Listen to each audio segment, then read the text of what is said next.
The story of Ayn Rand's philosophy does not begin with the publication of Atlas Shrugged or the fierce debates that followed.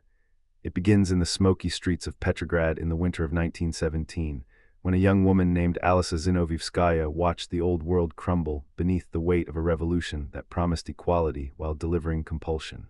Imagine a city where factories, once humming with the quiet rhythm of individual craftsmanship, are suddenly commandeered by a party that demands not only the output of steel and wheat, but the very will of each worker to bend to a collective goal. In those early months, Alisa was assigned to a state-run metal plant, her hands stained with oil, her mind forced to reckon with a new reality, labor that was no longer a choice but an edict. She later recalled in a letter to a friend, "The sound of the machines was no longer the sound of my work, but the sound of my being ordered." That experience, raw and visceral, would become the crucible in which her lifelong opposition to forced labor was forged. The factory floor taught her that when a government decides what a person must produce, it also decides what that person may become. When the Bolsheviks solidified their grip, Alisa, now 22, found herself on a night train bound for the Black Sea, a ticket purchased with whatever savings she could scrape together, a passport stamped with a new name, a new identity. The exile was not simply a geographic shift, it was an intellectual rupture. In the cramped cabin, she read the works of Aristotle, whose insistence that substance is primary seemed to whisper a counter-narrative to the abstract collectivism that now surrounded her. Aristotle's realism, with its grounding in the concrete world of individual substances, offered a philosophical anchor. The world is made of things that exist in themselves, not merely in the ideas of a party. Rand later wrote, "Aristotle's view that reality exists independent of our thoughts is the foundation of my own metaphysics." That foundation, she argued, was essential to any defense of human freedom, because without an objective reality, the claim that a society could reshape individuals at will becomes a hollow promise. The next chapter of her life unfolded on the bustling avenues of New York City, a place that seemed to pulse with the very kind of individual ambition she had been denied in Soviet Russia. The 1930s intellectual climate in America was a mosaic of competing ideas. The New Deal's promise of a managed economy, the lingering shadows of the Great Depression, and a literary scene that prized modernist experimentation. Rand, now adopting the anglicized name Ayn Rand, entered this world not as a polished novelist but as a struggling writer, a Russian immigrant clutching a battered copy of Nietzsche's Beyond Good and Evil. Nietzsche's critique of conventional morality, his proclamation that God is dead, and his call for the creation of new values, resonated with her own sense of betrayal by a system that had declared the old gods of property and profit obsolete. Yet, unlike Nietzsche's often ambiguous aristocratic overtones, Rand sought to ground the will to power in a rational, productive individual whose purpose was to create value, not merely dominate. Her immersion in the New York literary salons was more than a social pastime, it was an apprenticeship in narrative craft. At a small cafe on West 37th Street, she met a group of writers who were experimenting with fragmented prose and stream of consciousness techniques. One evening, a young playwright named Howard, who would later become a close friend, asked her, "What story do you want to tell?" Rand paused, the clink of coffee cups echoing in the background, and answered, "A story about a man who refuses to be a cog." That moment, recounted by her biographer, is often referred to as the genesis of the John Galt prototype. In 1935, at that very cafe, Rand sketched the outline of a man who would later become the enigmatic hero of Atlas Shrugged. She described the encounter later. "I saw in the eyes of that young man the same fire that had driven me to write, a fire that would not be snuffed out by any collective decree."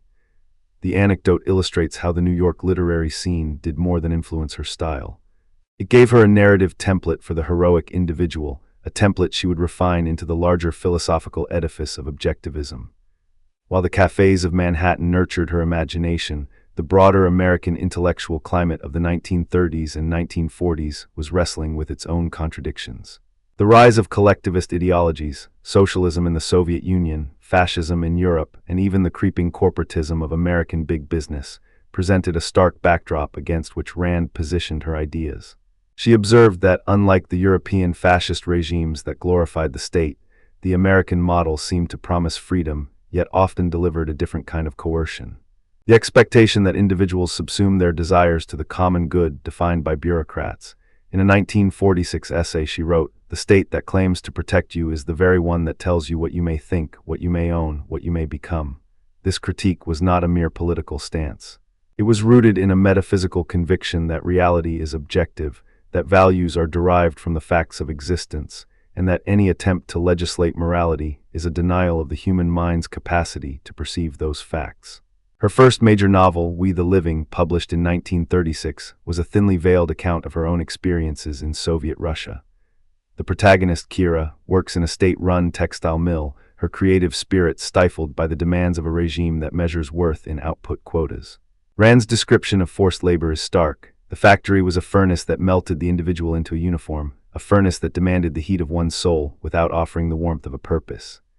This passage, drawn from her own memory of the metal plant, illustrates how her early encounters with forced labor became a narrative device to expose the moral bankruptcy of collectivism.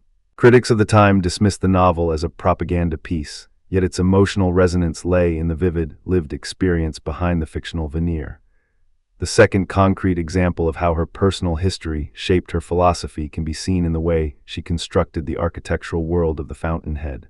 In 1943, as the world was engulfed in war, Rand published the novel amid heated debates over wartime censorship. The United States Office of Censorship, wary of any work that might undermine morale, scrutinized her manuscript for subversive content. Rand recounted in a diary entry, "They asked me if my hero, Howard Rourke, was a traitor for refusing to build a monument to the war effort. I told them that a man who builds only because he is ordered to is no architect at all." The novel's protagonist, an uncompromising architect, becomes a metaphor for the creator who refuses to subordinate his artistic vision to the demands of a collectivist state. The wartime context added a layer of urgency. While nations rallied around the notion of sacrifice for the greater good, Rand argued that the true source of strength lay in the individual's capacity to create, not in the state's ability to command. The publication of The Fountainhead sparked a flurry of critical responses.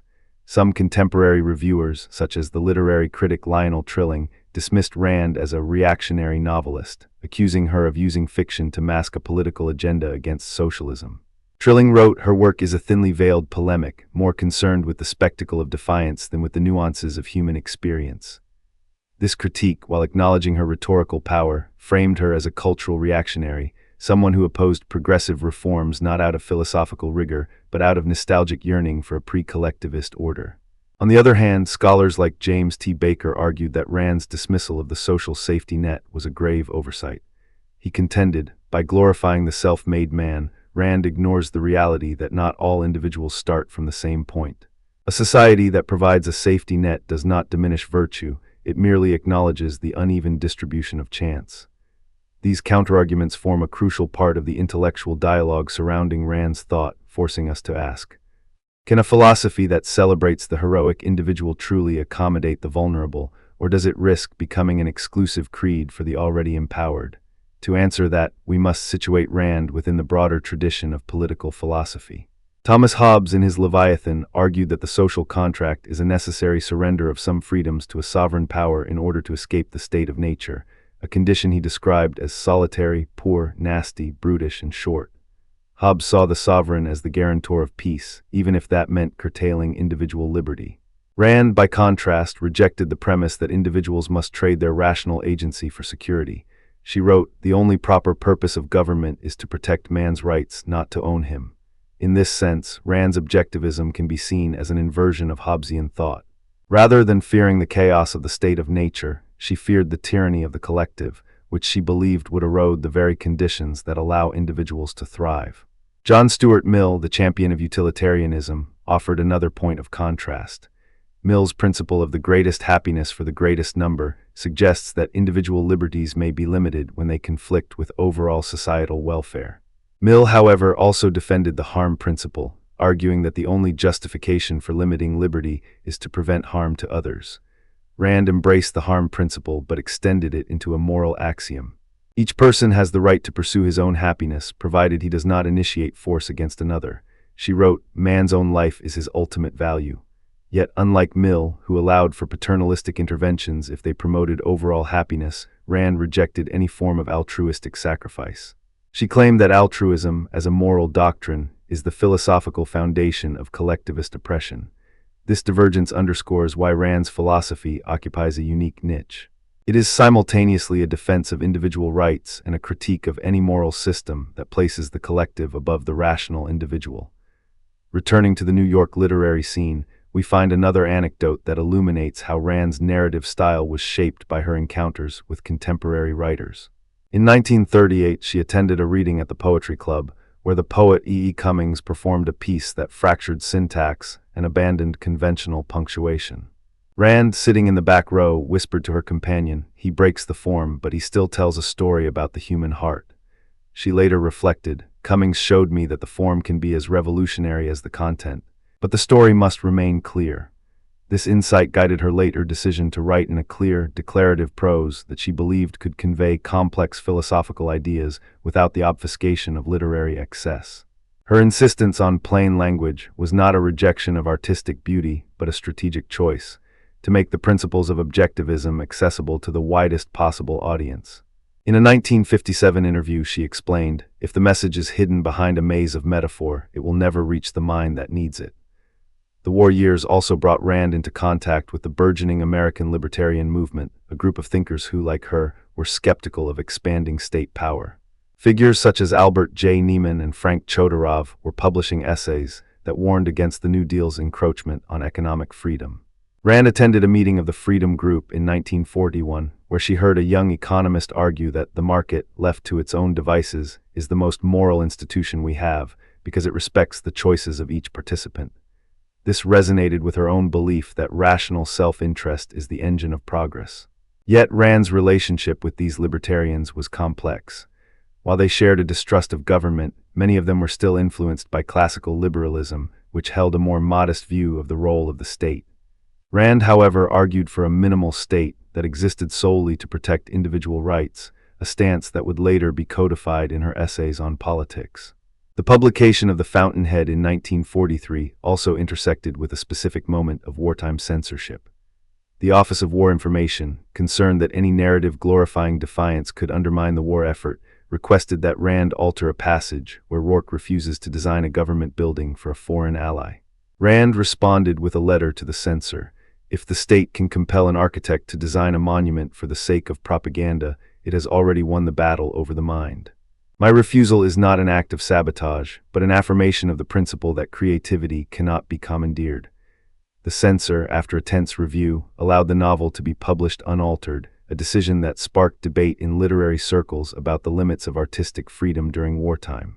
This episode illustrates how Rand's personal confrontation with censorship mirrored the broader philosophical clash she perceived between individual liberty and collective authority.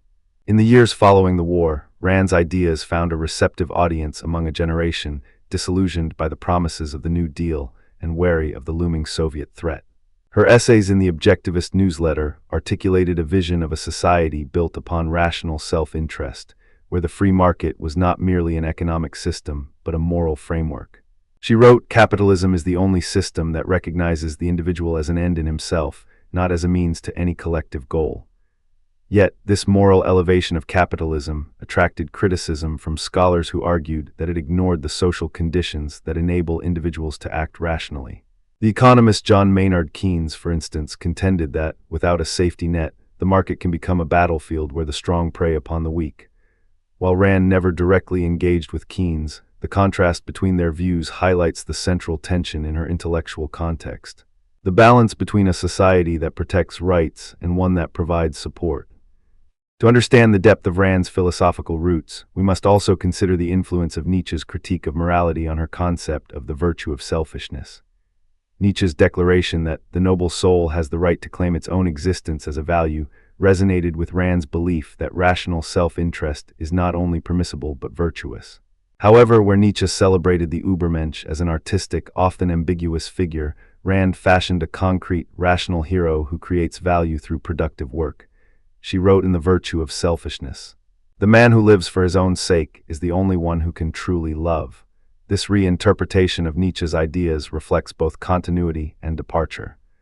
Continuity in the rejection of altruistic morality, departure in the grounding of the heroic individual in objective reality and rationality, rather than in the aesthetic or existential whims of the 19th century philosopher. The intellectual climate of the 1930s and 1940s also saw the rise of collectivist ideologies not only in the Soviet Union, but also in the form of fascist corporatism in Italy and Germany. Rand, observing the totalitarian tendencies of both the left and the right, argued that the core problem was not the particular ideology, but the underlying belief that the individual should be subsumed to a higher collective purpose. She famously remarked, whether the state is called socialism, fascism, or communism, the result is the same, the surrender of the mind. This observation places her critique within a broader tradition of anti-totalitarian thought, aligning her with thinkers like Hannah Arendt, who later wrote about the banality of evil as a product of unthinking obedience to authority. In the post-war period, Rand's ideas began to intersect with the emerging field of analytical philosophy, particularly the work of philosophers such as A.J. Ayer, who championed logical positivism. While Ayer dismissed metaphysics as meaningless, Rand insisted that metaphysics was the foundation upon which all knowledge rests. She argued, if there is no objective reality, then there is no basis for any moral claim. This fundamental disagreement underscores why Rand's objectivism remained outside the mainstream of academic philosophy, yet continued to attract a devoted following among those who sought a robust defense of reason and individual rights. The anecdote of the 1943 Fountainhead publication also reveals how Rand's narrative choices were shaped by the political pressures of her time. In a private conversation with her editor, she explained why she insisted on a climactic courtroom scene where Rourke defends his right to design according to his own vision. "The courtroom is a microcosm of the state," she said. "If the judge can force an architect to compromise, then any government can force any individual to compromise." This metaphor, drawn from her personal experience of being judged by the Soviet authorities for her dissent, illustrates how her fiction served as a vehicle for philosophical argument, a strategy that would become a hallmark of her later works. As the Cold War intensified, Rand's critique of collectivism gained new relevance. The United States, now locked in a geopolitical struggle with the Soviet Union, began to re-examine the values of individual liberty versus state control. Rand's speeches at the National Committee for a Free Europe, where she warned that the spread of collectivist ideology is a threat to the very soul of America, resonated with policymakers who feared the infiltration of socialist ideas into American culture. Yet even as her influence grew, so did the criticism that she was ignoring the social safety net that many believed was essential for a just society. Critics like the sociologist C. Wright Mills argued that by glorifying the self-made man, Rand neglects the structural inequalities that prevent many from achieving self-realization. This critique forced a deeper examination of whether a philosophy that celebrates individual achievement can also account for systemic barriers. To further illuminate the tension, consider the example of the New Deal's Social Security Act of 1935. While Rand viewed compulsory taxation for social welfare as a violation of property rights, many contemporaries saw it as a pragmatic response to the widespread poverty caused by the Great Depression. In a 1939 essay, Rand wrote, "The state cannot force you to support a fellow man. It can only protect you from those who would force you." This stark articulation of her stance highlights the philosophical divide. A belief in voluntary charity versus a belief in compulsory redistribution. The debate continues to echo in modern policy discussions about universal health care and basic income. In the realm of literary influence, Rand's encounter with the modernist poet Wallace Stevens also left an imprint. Stevens, who argued that the imagination is a kind of a moral power, inspired Rand to think of art not merely as a reflection of reality, but as an active affirmation of values. She later wrote, "A work of art is a concrete expression of the creator's judgment of reality." This synthesis of artistic creation and philosophical conviction is evident in her novels, where the protagonist's creative acts, whether building a skyscraper or designing a house, serve as metaphors for the exercise of rational agency. The historical anecdotes of Rand's life also reveal the personal dimension of her philosophical development. The 1935 meeting in the New York Café, where she first articulated the idea of a man who would later become John Galt, was not just a literary brainstorming session. It was a moment of solidarity with fellow émigrés who shared a common sense of displacement. The conversation turned to the question, what does it mean to be free when your homeland has been taken from you? The answer, Rand later said, was that freedom must be rooted in the individual's capacity to choose one's own destiny, irrespective of external constraints. This moment of intellectual camaraderie helped crystallize the central theme that would dominate her later works, the moral primacy of the individual. Similarly, the 1943 Fountainhead publication amid wartime censorship debates illustrates how external pressures sharpened her resolve.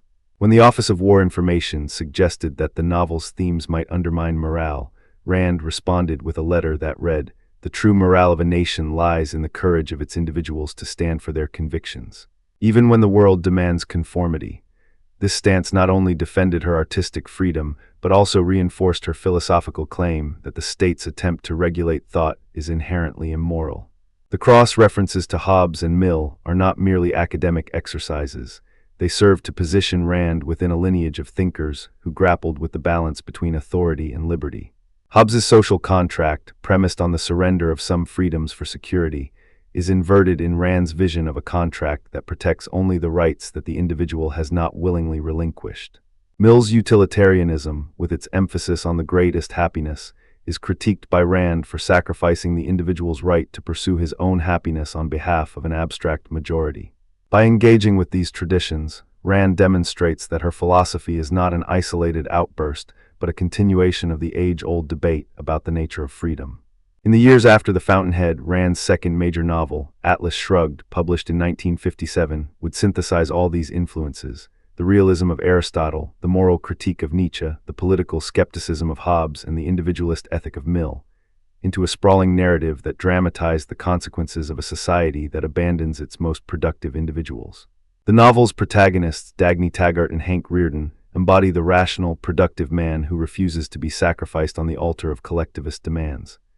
Their struggle is set against a backdrop of increasing governmental control, reminiscent of the Soviet factories of Rand's youth and the literary salons of New York, where ideas were exchanged over coffee. The novel's tagline, "Who is John Galt?" becomes a cultural meme, echoing the earlier cafe conversation and symbolizing the search for a principled individual who refuses to be complicit in a system that demands self-sacrifice. The reception of Atlas Shrugged further amplified the debates that had surrounded Rand's earlier work. Critics like Gore Lindsay argued that the novel's heroes were unrealistic, that they represented an elite class of supermen disconnected from ordinary people. Lindsay wrote, "The novel glorifies a mythic individual who can never exist in a real society."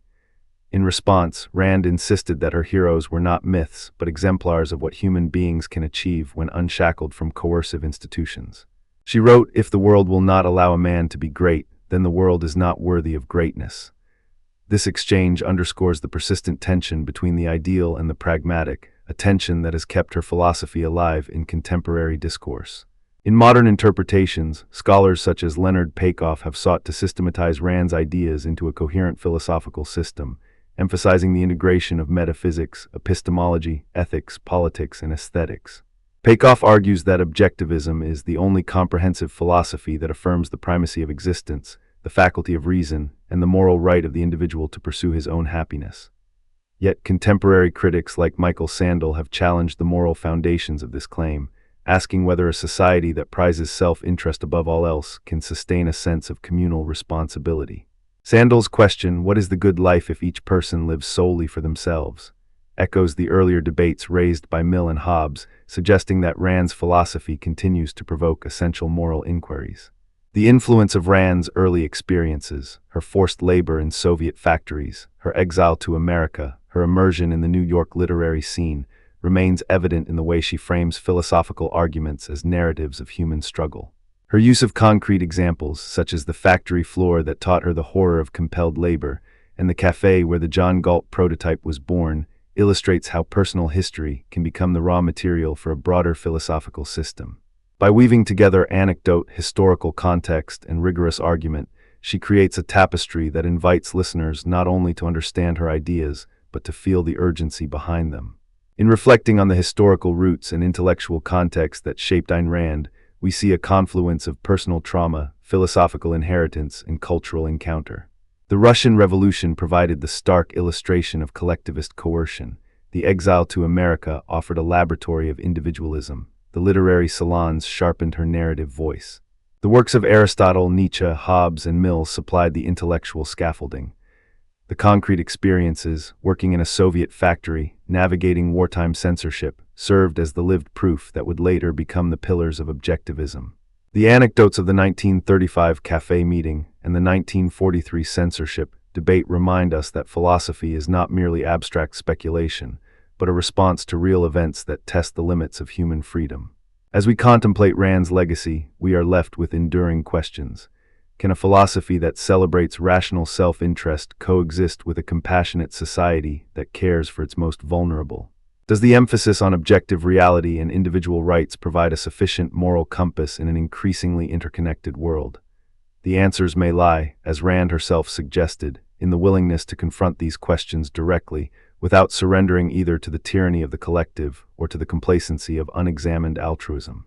In the end, the story of Ayn Rand's philosophical development is a reminder that ideas are born in the crucible of history, shaped by the forces that surround us, and refined through the narratives we choose to tell.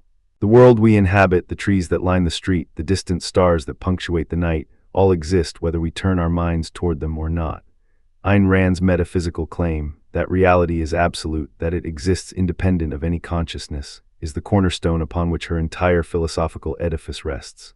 In the quiet moments before a new day begins, when the first light brushes the horizon, we can imagine the world as a lighthouse, its beam cutting through the darkness not because anyone believes it should, but because the lighthouse itself stands, solid and unyielding, anchored in the firm ground of objective existence. It is this very image, drawn from Atlas Shrugged, that Rand uses to illustrate the inexorable fact that reality does not bend to our wishes, it simply is. The lighthouse does not flicker in response to our hopes, nor does it dim because we doubt its purpose. It shines because the physical laws that govern light and matter dictate it, and because the structure was built upon a foundation of steel and stone, not upon the whims of imagination. From that simple concrete picture, Rand moves to a more abstract principle, the law of identity. She writes, echoing the ancient insight of Aristotle, yet she insists that this law is not a mere linguistic convenience but the very axiom of existence. To say that a rose is to acknowledge that the rose possesses a set of attributes, color, scent, thorns, that define it, and that those attributes are not subject to reinterpretation by any subjective desire. The rose cannot simultaneously be a daisy, no matter how fervently a poet wishes it so. This law, for Rand, is the first axiom of reason, the starting point from which all knowledge must flow. It is the bedrock against which mysticism collapses. Any claim that reality can be reshaped by will, prayer, or collective belief is, in her view, a direct violation of the identity of things. When we consider the steel mill analogy, the picture becomes even clearer. Imagine a massive furnace, raw iron ore poured into its fiery heart, emerging as hardened steel after a precise sequence of heating, cooling, and hammering. The transformation follows a chain of cause and effect that is observable, repeatable, and measurable. The furnace does not produce steel because the workers hope it will. It does so because the laws of thermodynamics and metallurgy dictate the outcome when certain conditions are met. Rand uses this industrial tableau to demonstrate that reason, our capacity to perceive the causal links between premises and conclusions, is the only reliable means of acquiring knowledge. The steel mill does not respond to a poetic metaphor. It responds to the immutable relationship between temperature, pressure, and material composition. In the same way, human cognition must align itself with the causal structure of reality if it hopes to navigate the world successfully. These vivid illustrations were not conjured in a vacuum. In the spring of 1946, Rand stood before a modest audience at the Nathaniel Branden Institute, delivering a series of lectures that would later be compiled into the Objectivist Ethics. It was there, in the quiet lecture hall lit by the soft glow of a single chandelier, that she first articulated the phrase, the primacy of existence. She spoke with measured calm, pausing after each sentence as if allowing the words to settle into the minds of her listeners. To hold that consciousness is primary, she said, is to deny the very fact that we are conscious beings at all. The audience, a mix of students, scholars, and curious laypeople, responded with a mixture of intrigue and unease. Some whispered that she was reviving the ancient realism of the Greeks. Others felt the tremor of a new philosophical movement that challenged the prevailing currents of subjectivism. The lecture series became a crucible in which her metaphysical ideas were tested, refined, and solidified, setting the stage for the later publication of Atlas Shrugged and The Fountainhead. A few years later, in 1957, Rand found herself seated across from Bertrand Russell at a televised debate in London. The topic, logical positivism versus the objectivist view of reality. Russell, a towering figure of analytic philosophy, championed the logical positivist claim that statements about metaphysics are meaningless unless they can be empirically verified. He argued that the notion of an objective reality independent of observation was an unnecessary metaphysical surplus. Rand, calm and unflinching, responded that the very act of observation presupposes a world that exists prior to and independent of the observer.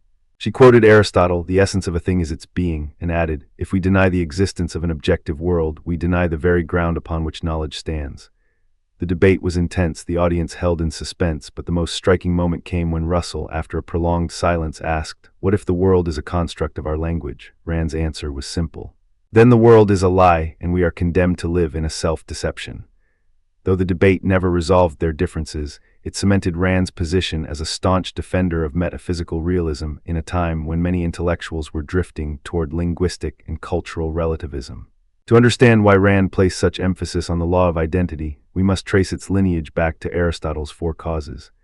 Aristotle taught that to explain a thing fully, one must account for its material cause, what it is made of, its formal cause, its shape or essence, its efficient cause, the agent that brings it into being, and its final cause, its purpose. Rand embraced the first three, especially the material and formal causes, as essential to grasping the nature of reality. She, however, rejected the final cause in the sense of teleology imposed by external moralities. Instead, she argued that purpose arises from the rational choices of individuals, not from any metaphysical destiny. By aligning her metaphysics with the material and formal causes, Rand grounded her epistemology in the observable and the definable, reinforcing the principle that A is not a poetic flourish but a factual statement about the way the world is structured. Kant, writing centuries earlier, introduced the idea of synthetic a priori judgments, statements that are both informative about the world and known independent of experience, such as 7 plus 5 equals 12. Rand acknowledged Kant's insight that the mind contributes structures to experience, yet she argued that Kant's categories are not imposed upon reality. They are discovered within it. In her view, reason does not create the world, it discovers the laws that already govern it. When she says, "Reason is the faculty that identifies the facts of reality and integrates them into a coherent whole," she is extending Kant's project, but she refuses to concede that the categories are merely mental constructs. For Rand, the synthetic a priori is a testament to the power of reason to uncover objective truths, not a sign that reality is shaped by the mind. Contemporary cognitive science offers a nuanced perspective that both challenges and supports Rand's claims. Neuroscientists have shown that perception is an active process. The brain constructs models of the external world based on sensory input, prior experience, and predictive coding. Yet these models are constantly tested against the influx of new data, and those that fail to correspond to the external stimuli are discarded. In other words, while our minds do interpret reality, they do so within constraints that are imposed by the external world. The brain's predictive mechanisms echo Rand's emphasis on cause and effect. The brain predicts the outcome of an action, and if the outcome diverges, it updates its internal model. This iterative process mirrors the steel mill analogy: input, transformation, output, and correction. Cognitive scientists like Daniel Kahneman have documented systematic biases that arise when we ignore the law of identity, such as the illusion of control or the confirmation bias. These findings reinforce Rand's warning that abandoning objective reality leads to error, while embracing it yields more reliable knowledge. The rejection of mysticism is another pillar of Rand's epistemology. She defined mysticism as the assertion that reality is somehow dependent upon consciousness. In her own words, mysticism is the belief that reality is a product of the mind, that the universe is a dream that can be reshaped at will. This stance places her in direct opposition to idealist traditions, from Berkeley's immaterialism to the more modern New Age spiritualities that claim consciousness creates reality. Rand's critique is not merely rhetorical, it is grounded in the practical consequences of such beliefs. If a person believes that a failing business can be saved simply by wishing it well, they neglect the causal chain of supply, demand, and production, much as a lighthouse keeper who believes the light will shine brighter simply because he wishes it so, neglects the physics of electricity and optics. By denying the necessity of cause and effect, mysticism, in Rand's view, undermines the very tool, reason, that allows us to survive and thrive. Logical positivism, the movement that flourished in the early 20th century, offered a different challenge. Its proponents, such as the Vienna Circle, argued that metaphysical statements are meaningless because they cannot be verified empirically. To them, existence is a linguistic convenience, not a claim about an external world. Rand countered this by pointing out that verification itself presupposes a world that can be observed and measured. She quoted the philosopher William James, noting that the pragmatic method of settling metaphysical disputes is to see what consequences the acceptance of a view entails. For Rand, the consequence of denying an objective reality is epistemic nihilism, a world where no statement can be deemed true or false. The logical positivist's insistence on verification, she argued, is itself a metaphysical claim about the primacy of experience, and therefore cannot escape the very trap it sets for others. Postmodernism, emerging later in the 20th century, took the relativist critique even further. Thinkers like Michel Foucault and Jacques Derrida suggested that truth is a construct of power relations, language, and culture. They claim that what we call objective truth is merely the dominant narrative of a particular group. Rand responded with a simple, yet powerful, rhetorical question. If truth is merely a social agreement, why does the universe continue to operate when we disagree about it? The answer, she maintained, lies in the undeniable fact that the laws of physics do not bend to political discourse.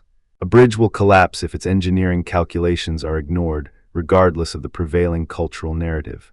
By invoking the lighthouse metaphor once more, she illustrated that the beam continues to cut through fog whether or not anyone believes in its existence.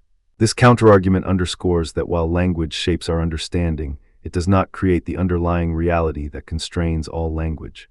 To bring these abstract ideas into everyday life, consider the simple act of driving a car.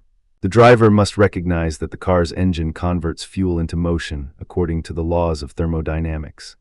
If the driver believes that shear will can make the car go faster without pressing the accelerator, they ignore the causal chain that actually powers the vehicle. The law of identity tells us that the car is a car, not a thought, and that its performance is determined by its design and the fuel it receives.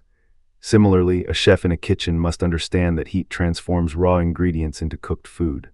The chef cannot rely on the belief that good intentions will make a raw steak tender. The heat must be applied for a specific duration at a specific temperature. These concrete examples echo the steel mill analogy, showing that cause and effect are the invisible threads that weave together the tapestry of human endeavor. Historical anecdotes further illuminate Rand's commitment to objective reality. In 1938, before she had fully articulated her philosophy, Rand attended a gathering of the New York intellectuals, where she listened to a poet proclaim that the world is a canvas for our imagination. She later recalled the moment as a turning point.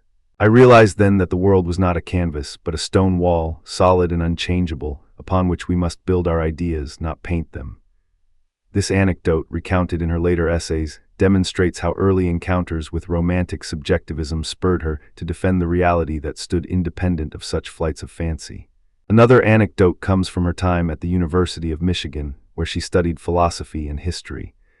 In a seminar on Plato, her professor argued that the theory of forms suggested that the material world was merely a shadow of higher ideas. Rand, even as a young student, challenged this, insisting that the world we see is the world we have. She later reflected that the debate with her professor sharpened her resolve to develop a philosophy that would affirm the primacy of existence over any abstract realm of ideas. This early intellectual clash foreshadowed the later, more public confrontations with figures like Russell and the logical positivists. Rand's metaphysics also resonates with the modern discourse on artificial intelligence. As AI systems become more sophisticated, they generate outputs, texts, images, decisions based on vast datasets. Yet, the underlying hardware, the silicon chips, obey the laws of electromagnetism and quantum mechanics. The AI's understanding is not a mystical emergence of consciousness. It is the product of cause and effect processes encoded by programmers. If we were to claim that the AI creates its own reality, we would be committing the same error Rand warned against. Mistaking the product of deterministic processes for an autonomous, consciousness-driven world. The steel mill analogy applies here as well. The AI's output is the steel, forged by the furnace of algorithms, not a spontaneous act of will. In cross-referencing Aristotle, we see that Rand's emphasis on material and formal causes aligns with the ancient insistence that the nature of a thing is discovered through its composition and definition. Kant's synthetic a priori judgments, while acknowledging the mind's role, do not deny the existence of an external world.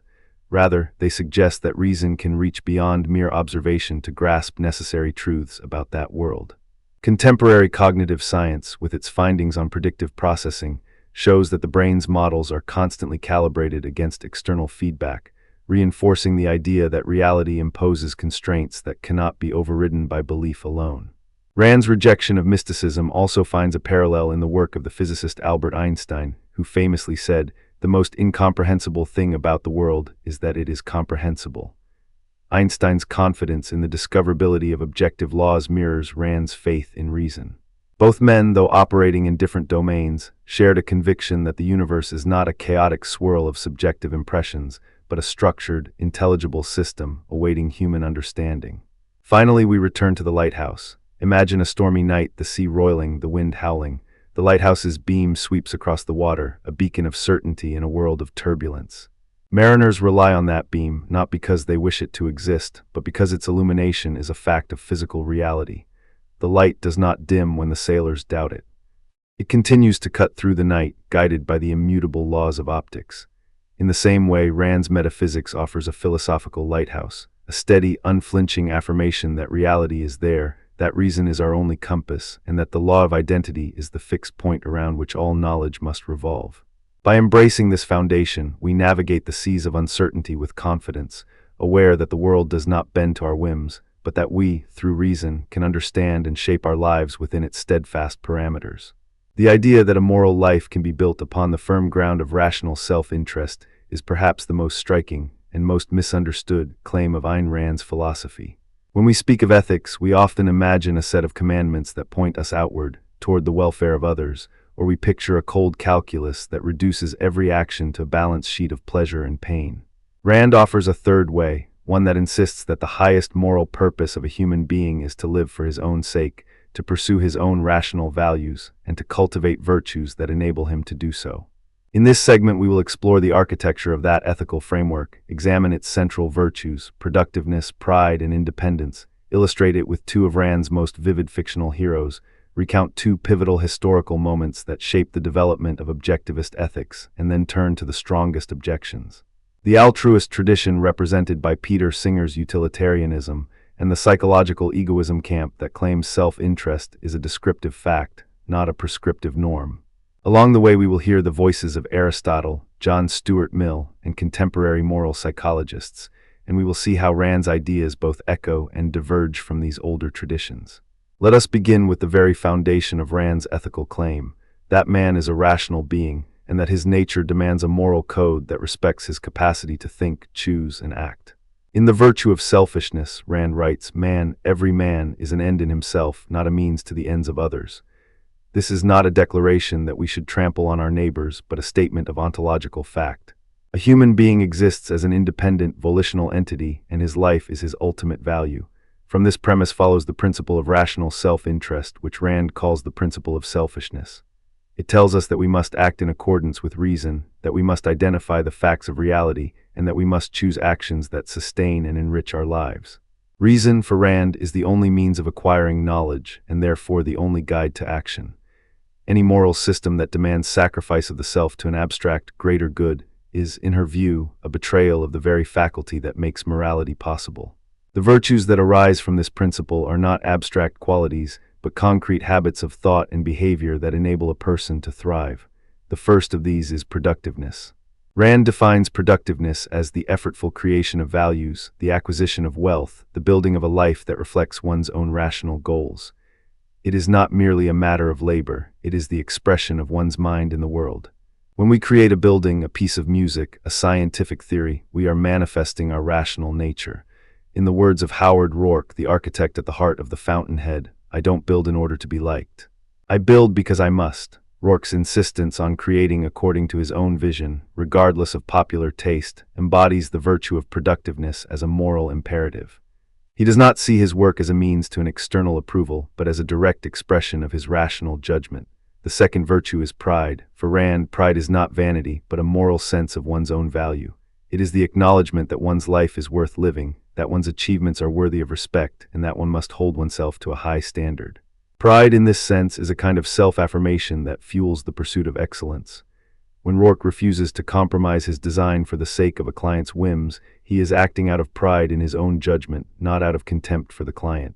Pride, therefore, is a moral compass that points us toward integrity, rather than a superficial desire for applause. The third virtue is independence. Independence, for Rand, is the refusal to surrender one's mind to the dictates of others. It is the practice of thinking for oneself, making one's own choices, and accepting the consequences of those choices. Independence is not isolation. It is the recognition that each individual must be the author of his own life. Dagny Taggart, the heroine of Atlas Shrugged, exemplifies this virtue in a way that is both dramatic and instructive. When the government imposes crippling regulations on the railroad she runs, she does not succumb to the pressure. Instead, she says, the question isn't who is going to let me, it's who is going to stop me. Her decision to keep the railroad operational, even as political forces conspire to shut it down, is an act of moral independence. She refuses to let the collective dictate the terms of her rational values, and she persists because her own judgment tells her that the railroad is essential to her own purpose and to the productive life of the nation. These fictional cases are not merely literary devices, they serve as concrete illustrations of how rational self-interest operates in practice. Rourke's uncompromising architectural vision shows us that productiveness is not a passive acceptance of market demand, but an active commitment to one's own standards of excellence. Dagny's stubborn maintenance of the railroad demonstrates that independence is not a reckless defiance, but a principled stand that aligns with one's rational assessment of the world. Both characters embody pride, not as arrogance, but as an ethical affirmation that their lives are worth living on their own terms. To understand why Rand placed such emphasis on these virtues, we must look back to the historical moment when she first attempted to articulate a systematic account of objectivist ethics. In 1954, Rand completed a manuscript titled Objectivist Ethics, a comprehensive treatise that aimed to lay out the logical structure of rational self-interest, the nature of virtues, and the role of reason in moral life. She submitted the manuscript to several university presses, hoping that academia might engage with her ideas. The response was uniformly dismissive. One editor wrote, "The manuscript is a philosophical curiosity, but its fundamental premises are at odds with the prevailing moral climate." Another said, "The work lacks the scholarly rigor required for publication." The rejection was a bitter pill, but it also highlighted a crucial point. Rand's ethical theory was challenging a deep-seated consensus that placed altruism on a pedestal. The manuscript's failure to find a home in the academic world forced Rand to turn to other channels, her own publishing house, the development of the Ayn Rand Institute, and the cultivation of a devoted readership. The 1954 episode is a reminder that the birth of a new ethical framework often encounters institutional resistance, especially when it overturns long-standing moral assumptions. A second, more personal episode that shaped the evolution of objectivist ethics occurred a decade later, in 1964, when Rand's long-standing collaborator Nathaniel Branden, a prominent psychologist and advocate of Rand's ideas, was expelled from the inner circle. The split was precipitated by revelations of an affair between Branden and Rand's youngest daughter, a relationship that Rand deemed a violation of the very moral standards they publicly championed. In her own words, Rand wrote, "I cannot tolerate a breach of the principle that a rational man must honor his own word and the word of those who trust him." The controversy sparked a fierce debate within the objectivist community about the relationship between personal conduct and philosophical integrity. Some argued that a philosopher's personal life should be judged separately from the merit of his ideas. Others, following Rand, maintained that a violation of the core principle of rational self-interest, here, the betrayal of trust, undermined the credibility of the entire ethical system. This episode underscores a central tenet of Rand's ethics, that the virtues she espouses are not abstract ideals, but lived standards that must be applied consistently, even when the stakes are personal. Having examined the origins and illustrative cases of Rand's ethics, we must now turn to the objections that have been raised against it. The first line of critique comes from the altruist tradition, most prominently represented today by Peter Singer's utilitarianism. Singer argues that the moral worth of an action is determined by its consequences for overall well-being, that we have an obligation to alleviate suffering wherever we can, and that the affluent have a duty to give a substantial portion of their income to those in need. He famously writes, "If it is in our power to prevent something bad from happening, without thereby sacrificing anything of comparable moral importance, we ought, morally, to do it." From this perspective, Rand's emphasis on self-interest appears selfish, even immoral, because it seems to ignore the suffering of others and the potential for collective flourishing. One might ask, how does Rand respond to such a consequentialist calculus? Rand would begin by questioning the premise that the good is reducible to aggregate happiness. She argues that happiness is a personal, subjective state that arises from the pursuit of one's own rational values, not from the satisfaction of a statistical average. Moreover, she contends that the utilitarian demand to sacrifice one's own values for the sake of others is a form of moral cannibalism, a violation of the principle that each person's life is an end in itself. In The Virtue of Selfishness, she writes, "To live for the sake of others is a moral code that demands the sacrifice of the self, and that is the very essence of evil. The clash, therefore, is not merely about outcomes, but about the underlying conception of value. Whether value resides in the individual mind or in the sum of experiences. A second objection comes from the camp of psychological egoism, which claims that all human actions are ultimately motivated by self-interest, even when they appear altruistic. Philosophers such as Thomas Hobbes and more recent evolutionary psychologists argue that what we call altruism is merely a sophisticated form of self-preservation, helping others because it benefits us in some way, whether through reciprocal exchange, reputation, or genetic fitness. If self-interest is an unavoidable fact of human nature, then Rand's normative claim that we ought to act in our rational self-interest might be seen as redundant, or even as a mere restatement of a descriptive truth. Rand's reply is twofold. First, she distinguishes between descriptive claims about how people do behave and normative claims about how they ought to behave. Even if psychological egoism were true, it would not automatically justify a moral system that tells us to pursue our self-interest rationally. Second, she argues that the very notion of self-interest must be refined. The irrational self-interest that drives a person to act on whims, addictions, or whimsically destructive impulses is not the rational self-interest she defends. Rational self-interest, she insists, is guided by reason, by an objective assessment of the facts, and by the long-term flourishing of one's life. As she puts it, a man who lives for his momentary pleasures without regard to the future is not a rational egoist but a slave to his own caprice.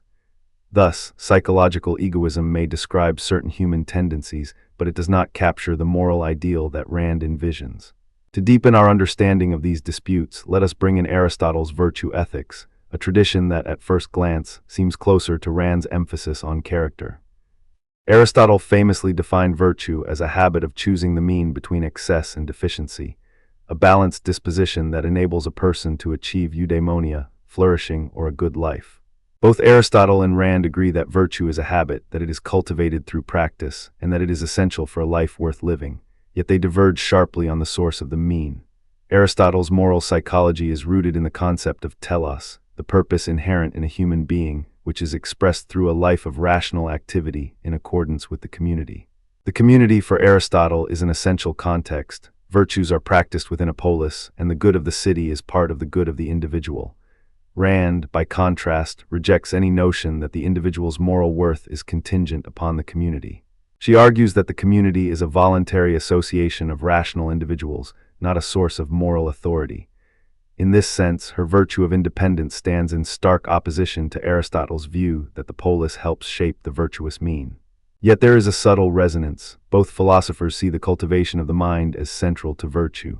For Rand, productiveness is the practical expression of rational activity. For Aristotle, the contemplative life is the highest expression of rationality. The dialogue between them highlights a shared belief in the moral significance of reason, while exposing a fundamental disagreement about the role of the collective. Turning to John Stuart Mill, we encounter another point of comparison. Mill's utilitarianism holds that actions are right insofar as they promote happiness, and wrong insofar as they produce the opposite. Mill famously qualified his principle by emphasizing higher pleasures, intellectual, aesthetic, moral pleasures, over mere bodily satisfaction. In a way, Mill acknowledges that rational, higher-order pleasures are more valuable than base desires. This nuance brings Mill closer to Rand's distinction between rational and irrational self-interest. However, Mill still maintains that the moral calculus is ultimately about the greatest happiness for the greatest number.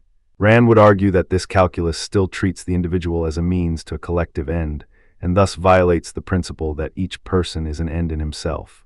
Moreover, Mill's greatest happiness principle can, in extreme cases, justify the sacrifice of a minority for the benefit of the majority, a scenario Rand would deem immoral, because it demands that the individual surrender his own rational values for the sake of an abstract collective. Contemporary debates in moral psychology provide further illumination.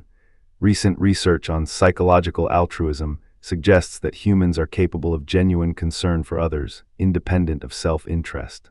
Experiments involving costly helping behavior show that many people are willing to incur personal loss for strangers, even when no reciprocal benefit is expected. This empirical finding challenges the psychological egoist claim that all actions are self-serving. At the same time, studies on self-determination theory reveal that individuals experience greater well-being when they act in accordance with their authentic values, rather than when they are coerced into altruistic acts that conflict with their sense of self. These findings lend support to Rand's claim that rational self-interest, acting in line with one's own values, promotes flourishing. They also suggest a possible synthesis. Perhaps moral motivation can be both self-regarding and other-regarding, provided that the other-regarding actions stem from an authentic, rational choice, not from external compulsion. Let us return now to the concrete examples of Rourke and Dagny and examine how they would navigate these modern findings. Imagine a scenario in which Rourke is asked to design a public housing project for a low-income community. The government offers him a substantial fee, but also imposes strict design constraints that would compromise his architectural principles. From a utilitarian standpoint, one might argue that Rourke should accept the constraints because the project would benefit many people. From a psychological egoist perspective, one might claim that Rourke's decision would be driven by the financial reward, masking an underlying self-interest. Yet, according to Rand's ethics, Rourke would weigh the situation by asking, does the compromise betray my rational judgment? Does it turn my work into a mere instrument for others? If the answer is yes, then he would refuse because the integrity of his mind is a higher value than any external reward. The act of refusing, while perhaps reducing the immediate benefit to the community, preserves the long-term value of authentic, uncompromised architecture, which Rand would argue ultimately serves humanity better because it demonstrates the possibility of truly rational creation. Dagny's decision to keep the railroad running under political pressure can be reframed in a modern context of climate policy. Suppose the government mandates that all railroads must switch to a new, less efficient fuel in order to meet environmental targets and threatens to shut down any line that refuses. Dagny, guided by rational self-interest, would evaluate the factual data, the cost of the new fuel, the impact on the railroad's profitability, the effect on the people who depend on the service, and the feasibility of alternative solutions. If she determines that the mandated fuel would cripple the railroad's productivity and ultimately harm the very people it purports to help, she may choose to defy the regulation, perhaps seeking a market-based alternative that satisfies both economic and environmental concerns. Her independence is not a reckless rebellion, but a reasoned assessment that the regulation is counterproductive. In doing so, she exemplifies how rational self-interest can align with broader social benefits when the policies themselves are evaluated on their factual merits rather than accepted on ideological grounds. These cases also illuminate how Rand's virtues can be applied beyond the fictional world. In the realm of business, an entrepreneur who builds a company based on innovative products, takes pride in the quality of his work, and maintains independence from fleeting market trends embodies the same ethical stance. In public policy, a legislator who champions laws that protect property rights, encourage productive enterprise, and respect individual autonomy is acting in line with Rand's moral code. The virtue of productiveness can be seen in the rise of technological startups that create new value rather than merely redistributing existing wealth. Pride appears in the professional dedication of doctors who insist on the highest standards of care, refusing to cut corners for profit. Independence is reflected in whistleblowers who expose corruption, guided by their own rational assessment of right and wrong, even at personal cost. But how do we reconcile these applications with the altruist critique that such self-interest may neglect the needs of the most vulnerable? Rand would answer by pointing out that a society that respects rational self-interest creates the conditions for genuine prosperity, which in turn expands the pool of resources that can be voluntarily shared. She famously said, "The man who produces a good, a service, a piece of art, he creates a value that can be exchanged. In a free society, that exchange is voluntary and both parties benefit." In this view, the well-being of the vulnerable is best served not by forced redistribution, but by a flourishing market that offers opportunities for all to engage in productive activity. The moral responsibility, then, is not to sacrifice one's own values, but to create the conditions under which others can also pursue their rational self-interest. Let us now examine a concrete historical anecdote that underscores this point. In the early 1960s, a group of objectivist scholars organized a conference at the University of Michigan to discuss the implications of Rand's ethics for public policy. Among the presenters was a professor of economics who argued that a system of voluntary charity, driven by pride and productiveness, could replace government welfare programs. He cited data from private philanthropic foundations that, when left to operate without bureaucratic interference, achieved higher per-dollar impact than comparable public programs. The audience, however, was split. Some attendees, influenced by altruist theories, argued that only a centrally planned system could guarantee that the poorest received aid. The debate mirrored the larger cultural clash. Whether moral responsibility is best expressed through voluntary, rational self-interest or through mandated altruism. The conference did not resolve the tension, but it demonstrated that Rand's ideas have concrete policy implications that continue to be contested. Another anecdote that reveals the personal stakes of philosophical integrity involves the 1964 split with Nathaniel Branden. After the breakup, Branden published a memoir in which he defended his personal relationship with Rand's daughter as a private matter, separate from the philosophical discourse. Rand, however, responded in a series of letters, insisting that the breach of trust was a violation of the very principle of independence she championed. She wrote, "When a man betrays the trust of another, he not only harms that individual, but he also undermines the very foundation of a rational society, which rests on the reliability of each person's word." This episode illustrates that for Rand, the virtues are inseparable from personal conduct. The philosophical claim that rational self-interest is moral is not an abstract theorem. It is a lived standard that demands consistency between belief and action. In addressing the altruist counterargument, Rand also engages directly with Peter Singer's famous drowning child thought experiment. Singer asks us to imagine seeing a child drowning in a shallow pond. He argues that we have a moral obligation to save the child, even if it means ruining our expensive suit. Rand would concede that saving a child in imminent danger is a rational choice because it aligns with the preservation of life, a fundamental value. However, she would reject the implication that we must sacrifice our own long-term projects or values for each such instance. She would argue that the rational calculation must consider the broader context. Does the act of saving the child jeopardize one's own ability to pursue higher values that benefit many? If the answer is yes, then a rational egoist may choose a different course, perhaps calling for professional rescue services rather than risking personal assets. The point is not that Rand denies compassion. Rather, she insists that compassion must be guided by reason, not by an unconditional demand to place others' needs above one's own. To further illuminate the distinction, let us compare Rand's stance with Mill's harm principle, which holds that individuals should be free to act as they wish unless they cause harm to others. Rand would accept the harm principle as a legal guideline, but she would argue that the moral principle goes deeper. It is not merely the avoidance of harm, but the active pursuit of one's rational values. Mill's principle is negative, protecting others from being harmed, whereas Rand's principle is positive, encouraging each person to create value. Both agree that coercion is undesirable, but Rand would say that coercion is justified only when it protects the rights of individuals to pursue their own rational self-interest, not merely to prevent harm in a vague sense. Modern moral psychology offers another angle of critique, particularly the work of Daniel Kahneman on loss aversion. Kahneman shows that people tend to weigh losses more heavily than equivalent gains, leading to decisions that seem irrational from a purely rational standpoint. Critics might argue that Rand's demand for strict rationality overlooks these deep-seated cognitive biases, and that expecting individuals to act purely on rational calculation is unrealistic. Rand, however, would respond that awareness of such biases is precisely why a moral system must be grounded in reason. She would argue that the virtue of independence includes the discipline to recognize and overcome irrational impulses. In her own words, the mind is an instrument of knowledge, not a slave to feelings. By cultivating the habit of rational evaluation, a person can mitigate the influence of loss aversion and make choices that truly serve their long-term interests. Let us now consider an analogy that can help us visualize the relationship between rational self-interest and the virtues that support it.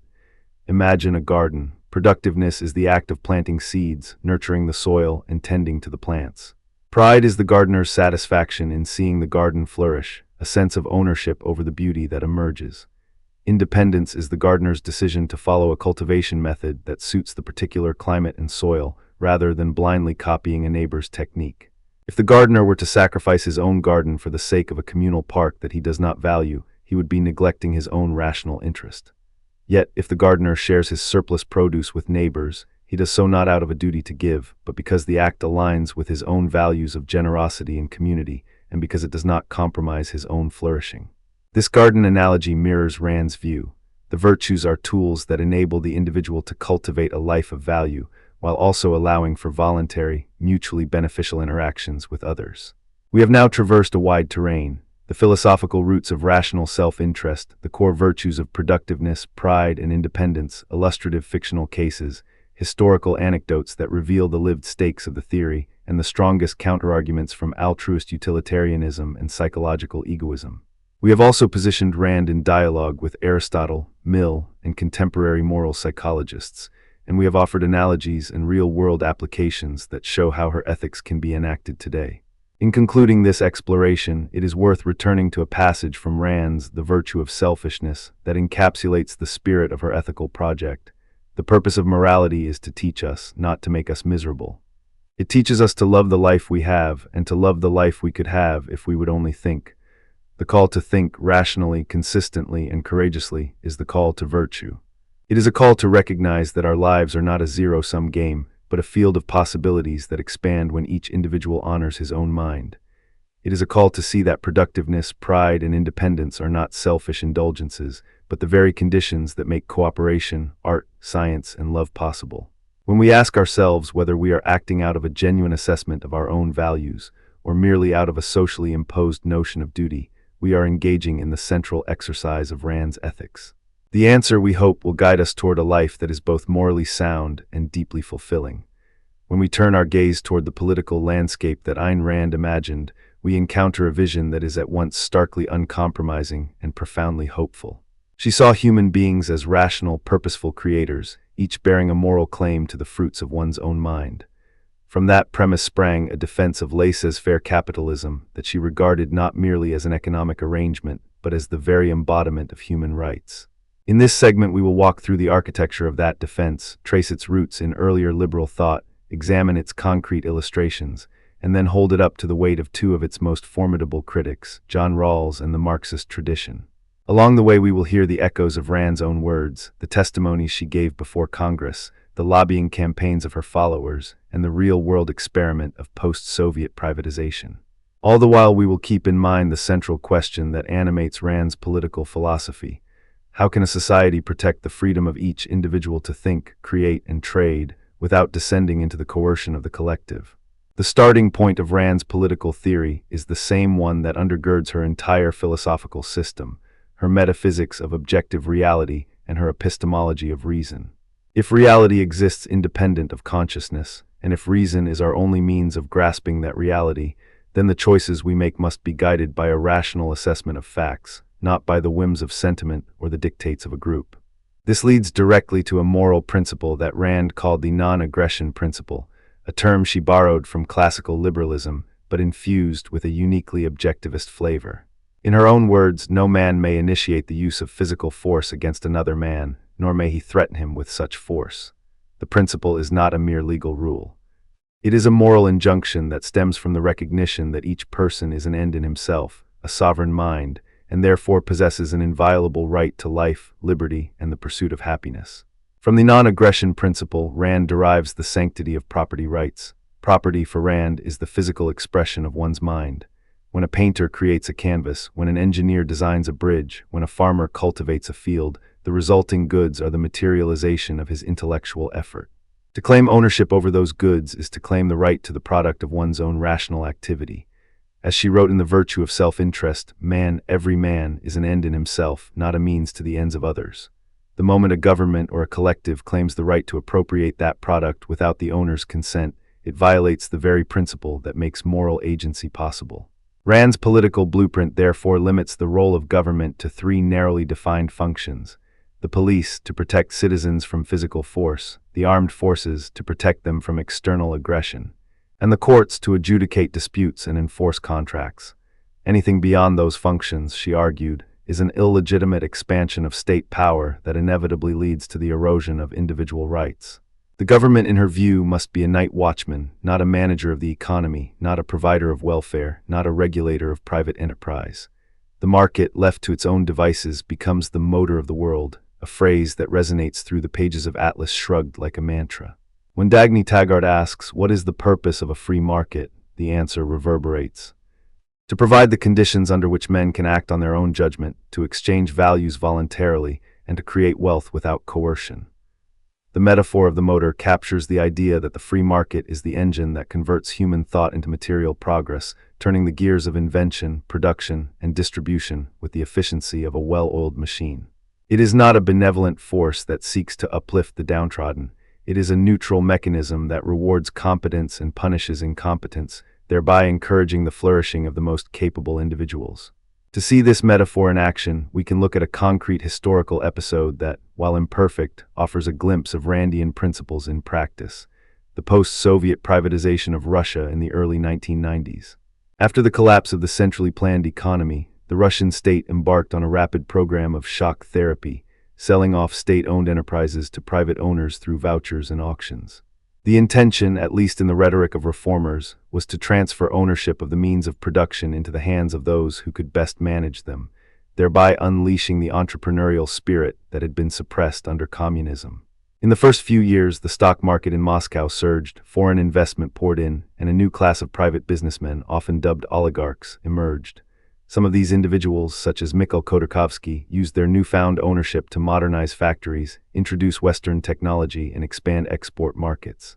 Their actions illustrate the core Randian claim: when individuals are granted the right to own and control property, they have both the incentive and the moral authority to improve it, to create jobs, and to generate wealth that benefits society as a whole. Of course, the Russian experience also reveals the limits and distortions that can arise when the transition is rushed, when the rule of law is weak, and when cronyism replaces genuine competition. The same period also saw the rise of asset stripping, corruption, and the concentration of wealth in the hands of a few who leveraged political connections to secure monopolies. Rand would have called these outcomes not failures of capitalism itself, but failures of the political and legal framework that should have protected property rights and enforced contracts impartially. In her view, a truly laissez-faire system would have prevented the state from granting preferential treatment, and the courts would have adjudicated disputes without bias. The Russian case thus serves as a partial illustration of Randian principles, a real-world laboratory where the promise of free markets collided with the realities of an incomplete legal infrastructure. Let us now step back to an earlier moment in Rand's own life, a moment that reveals how she saw her philosophy intersecting with public policy. In 1972, during a congressional hearing on the proposed copyright amendments, Rand took the podium to defend intellectual property as a natural extension of property rights. She argued that ideas, like physical objects, are the product of one's mind, and therefore deserve protection from unauthorized use. The question, she declared, is not whether the government should protect the creations of the mind, but whether it should do so without violating the rights of the creator. She warned that without such protection, the incentive to create would be undermined, and the very engine of cultural and technological progress would stall. Her testimony, though brief, was a vivid illustration of how the non-aggression principle applies not only to physical force, but also to the appropriation of intellectual labor. It also showed her willingness to bring philosophical rigor into the legislative arena, a rare sight for a thinker whose work is often dismissed as merely literary. A few years later, in the 1980s, a group of objectivist scholars and activists organized a concerted lobbying effort aimed at deregulating the airline industry. At the time, the U.S. airline market was heavily regulated by the Civil Aeronautics Board, which controlled routes, fares, and entry. The objectivist lobby argued that such regulation constituted a form of forced collectivism, preventing airlines from competing on price and service, and thus harming consumers. They cited Rand's assertion that the only proper function of a government is to protect man's rights, not to manage his economy. Their campaign contributed to the passage of the Airline Deregulation Act of 1978, which opened the market to competition, lowered ticket prices, and spurred innovation in service models.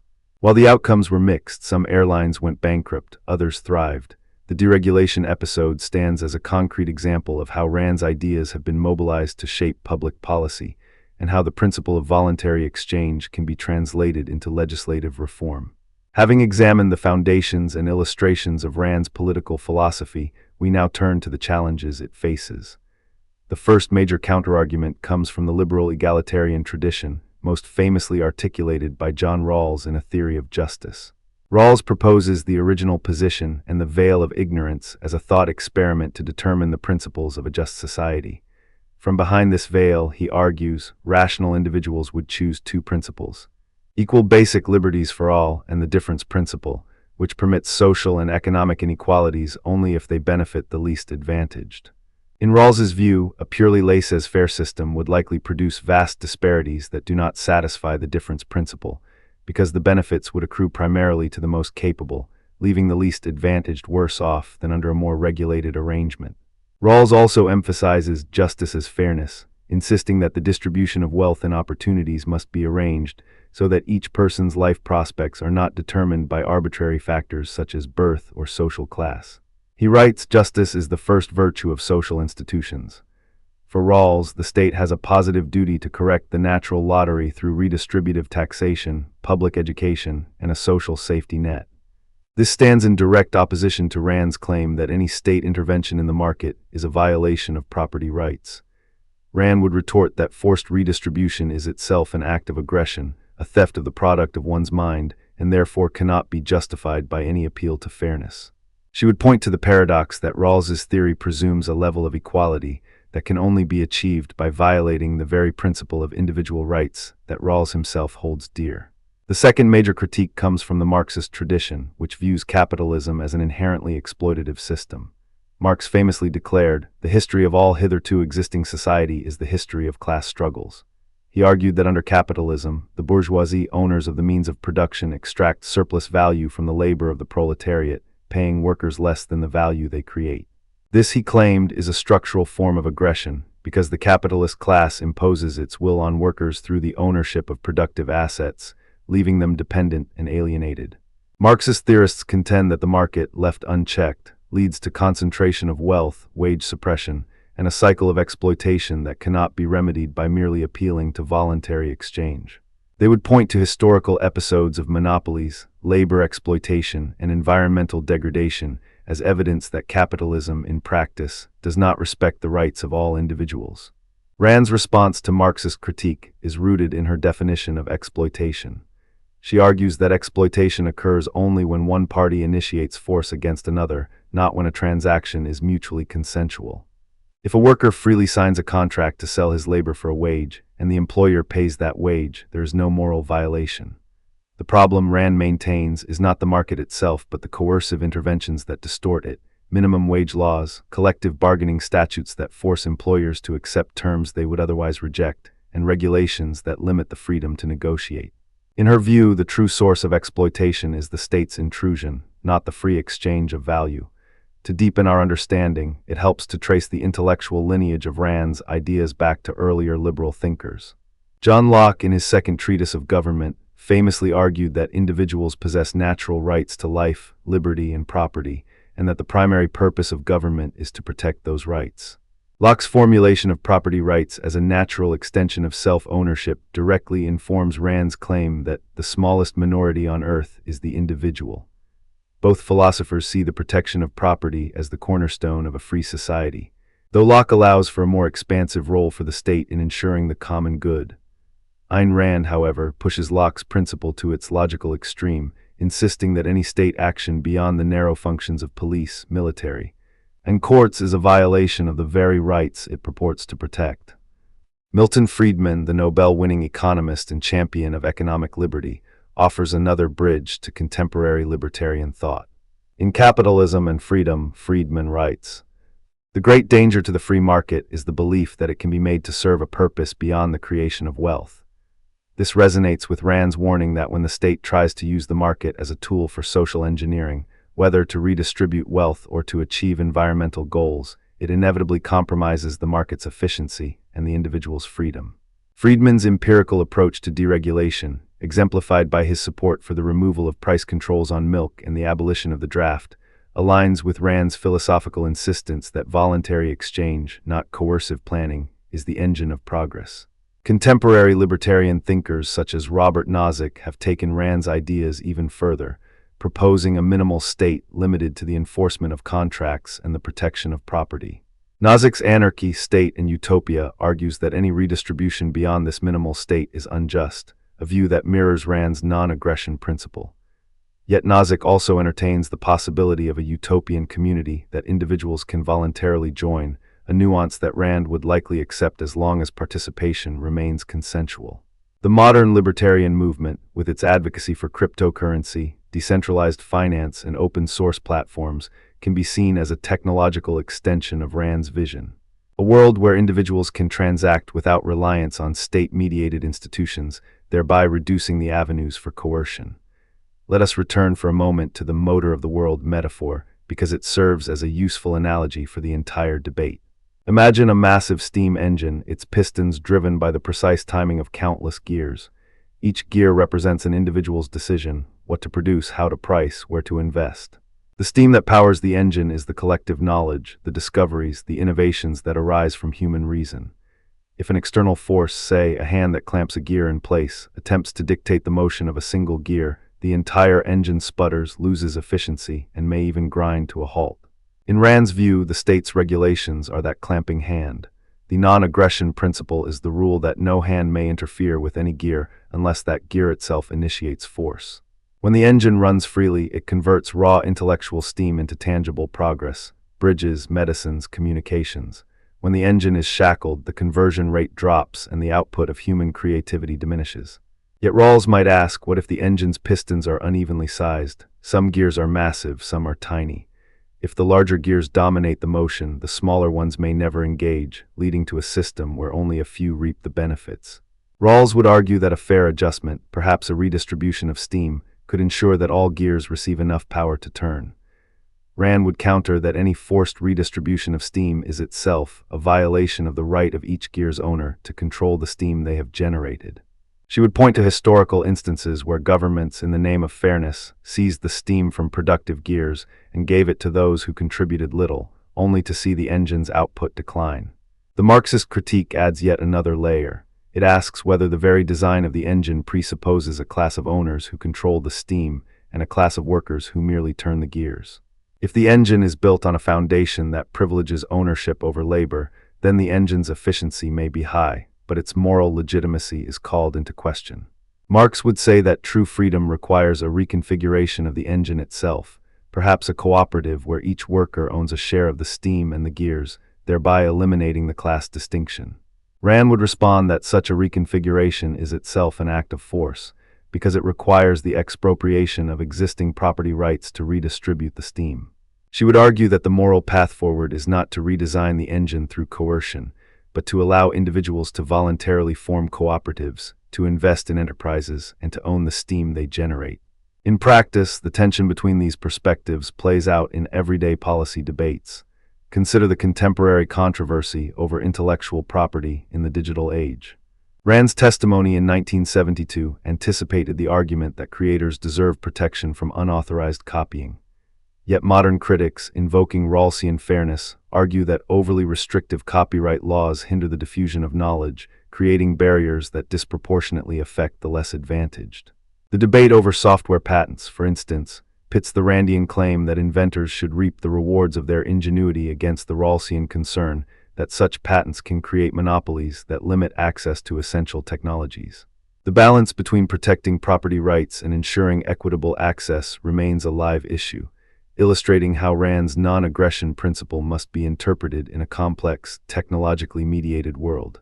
Another real-world example that reflects Rand's ideas is the deregulation of the airline industry in the United States during the late 1970s and early 1980s. Prior to deregulation, the Civil Aeronautics Board set fares, routes, and schedules, effectively controlling the market. The Objectivist lobbying campaign, inspired by Rand's writings, argued that these controls amounted to a form of state-imposed monopoly, violating the non-aggression principle by forcing airlines to adhere to government-mandated prices and routes. Their advocacy contributed to the passage of the Airline Deregulation Act, which opened the market to competition. In the years that followed, consumers enjoyed lower fares, more flight options, and innovative business models such as low-cost carriers. Critics, however, point to the bankruptcy of several legacy airlines and the consolidation of market power in a few large carriers as evidence that deregulation can also produce instability. Rand would likely respond that the failures were not due to the removal of coercive regulation, but to the market's natural process of creative destruction, a necessary, though sometimes painful, mechanism that rewards adaptability and punishes inefficiency. When we examine the broader philosophical landscape, we see that Rand's defense of capitalism is not an isolated island, but part of a continuum that stretches from Locke to Friedman and beyond. Locke's natural rights theory provides the metaphysical grounding for property rights. Friedman's empirical analysis supplies the economic evidence that markets, when left to operate freely, generate wealth and improve living standards. Nozick's minimal state model offers a logical extension of the non-aggression principle into the realm of political philosophy. Each of these thinkers, in their own way, reinforces Rand's claim that a society based on voluntary exchange and limited government is the only moral framework capable of safeguarding human flourishing. Nevertheless, the critiques from Rawls and Marx remind us that the conversation is far from settled. Rawls's difference principle asks us to consider the moral weight of outcomes, not just the process by which they are achieved. He invites us to ask, is a system that allows some to become extraordinarily wealthy while others remain in poverty truly just? Rand would reply that justice is not measured by the distribution of wealth, but by the respect for each individual's right to acquire wealth through their own effort. She would caution that any attempt to engineer equality of outcome inevitably requires the use of force, which she deems immoral. Marx, on the other hand, reframes the issue in terms of class relations, asking whether the very structure of private property creates a hierarchy that cannot be remedied by voluntary action alone. Rand's answer is that hierarchy is not the problem, coercion is. If individuals are free to choose their associations, to form cooperatives, to own property, then any hierarchy that emerges is a product of consent, not of force. These divergent perspectives converge, however, on a shared recognition that the protection of individual rights is essential. Even Rawls, who endorses a more expansive role for the state, begins his theory with the premise that each person possesses an inviolable moral status. Marx, despite his revolutionary agenda, also demands that workers be treated as ends in themselves, not merely as instruments of capital. The difference lies in how each thinker believes those rights should be secured. Rand's answer is starkly minimalistic: protect against aggression and let the market do the rest. Rawls's answer is more nuanced: protect against aggression, but also correct the arbitrary disadvantages imposed by birth and circumstance. Marx's answer is radical: abolish the private ownership of the means of production to eliminate structural exploitation. In contemporary political discourse, the legacy of Rand's political philosophy can be seen in the rise of movements that champion economic liberty as a core value. The Tea Party, the Freedom Caucus, and various think tanks such as the Cato Institute invoke the language of non-aggression and property rights when arguing against taxation, regulation, and government spending. Their rhetoric often echoes Rand's claim that the only proper function of a government is to protect man's rights, not to manage his economy. At the same time, progressive movements that draw on Rawlsian and Marxist ideas push for policies like universal basic income, wealth taxes, and public ownership of essential services, arguing that such interventions are necessary to ensure a fair distribution of the benefits of economic growth. One might wonder whether there is a synthesis possible, a framework that respects the moral primacy of individual rights while also addressing the concerns about inequality and exploitation raised by Rawls and Marx. Some contemporary philosophers have attempted such a synthesis by proposing a principled market model, a market that operates under a robust legal system that enforces contracts, protects property, and penalizes fraud, while also providing a social safety net that ensures basic needs are met. In this view, the government's role expands slightly beyond the night watchman to include the provision of public goods, education, infrastructure, a health safety net, without infringing on the core non-aggression principle. The idea is that these public goods can be funded through voluntary contributions, user fees, or a minimal tax that is levied only to the extent necessary to protect the rights of those who cannot otherwise secure them.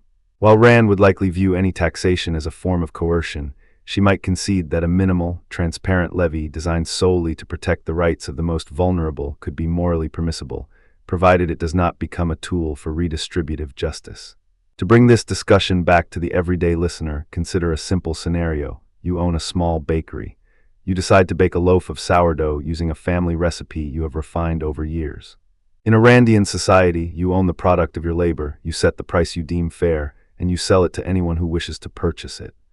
No government agency tells you how much you must charge, no collective bargaining unit forces you to pay a mandated minimum wage, and no tax collector demands a percentage of your profit beyond what is needed to protect your property. If a customer chooses not to buy, that is a voluntary decision. If a competitor opens a nearby bakery, you are free to innovate, improve your recipe, or lower your price. The market, as the motor of the world, rewards your effort with profit, and if you fail, you lose your investment, but no one has taken it from you by force. Now imagine that the same bakery operates in a society guided by Rawlsian principles. The government imposes a minimum wage that is higher than the market rate for bakery workers, ensuring that all employees earn a living wage. It also levies a progressive tax on your profits, redistributing a portion of your earnings to fund public schools and healthcare. In return, you benefit from a healthier, better educated workforce, and your customers enjoy universal healthcare that reduces their financial stress. The question becomes, does the added security and social welfare justify the reduction in your individual earnings? Rand would argue that the answer is no, because the redistribution is a violation of your property rights, even if it produces broader social benefits. Rawls would argue that the redistribution is justified because it improves the position of the least advantaged, thereby satisfying the difference principle. Finally, consider the Marxist perspective. The bakery's ovens, flour, and ovens are seen as part of the means of production. If the bakery were owned collectively by the workers, the profit generated would be shared among them, and the decision to raise wages or invest in better equipment would be made democratically. The capitalist owner would be eliminated, and the exploitation that Rand identifies as a product of state coercion would, in theory, disappear. Yet the question remains. Would the workers voluntarily agree to collectively own the bakery, or would they be compelled by a revolutionary state to do so? Rand would maintain that any compulsion is a breach of the non-aggression principle, and that true cooperation can only arise from voluntary association. These thought experiments illustrate how Rand's political philosophy operates as a lens through which we can examine concrete policy questions.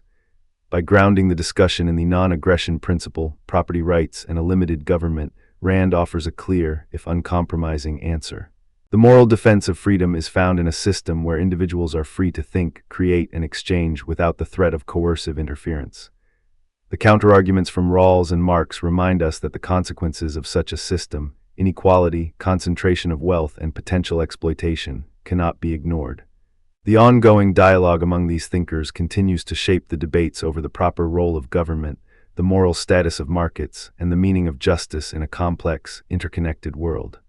As we conclude this exploration, let us return to Rand's own words, spoken in the quiet of her New York apartment as she drafted the final chapters of Atlas Shrugged. The question isn't who is going to let me.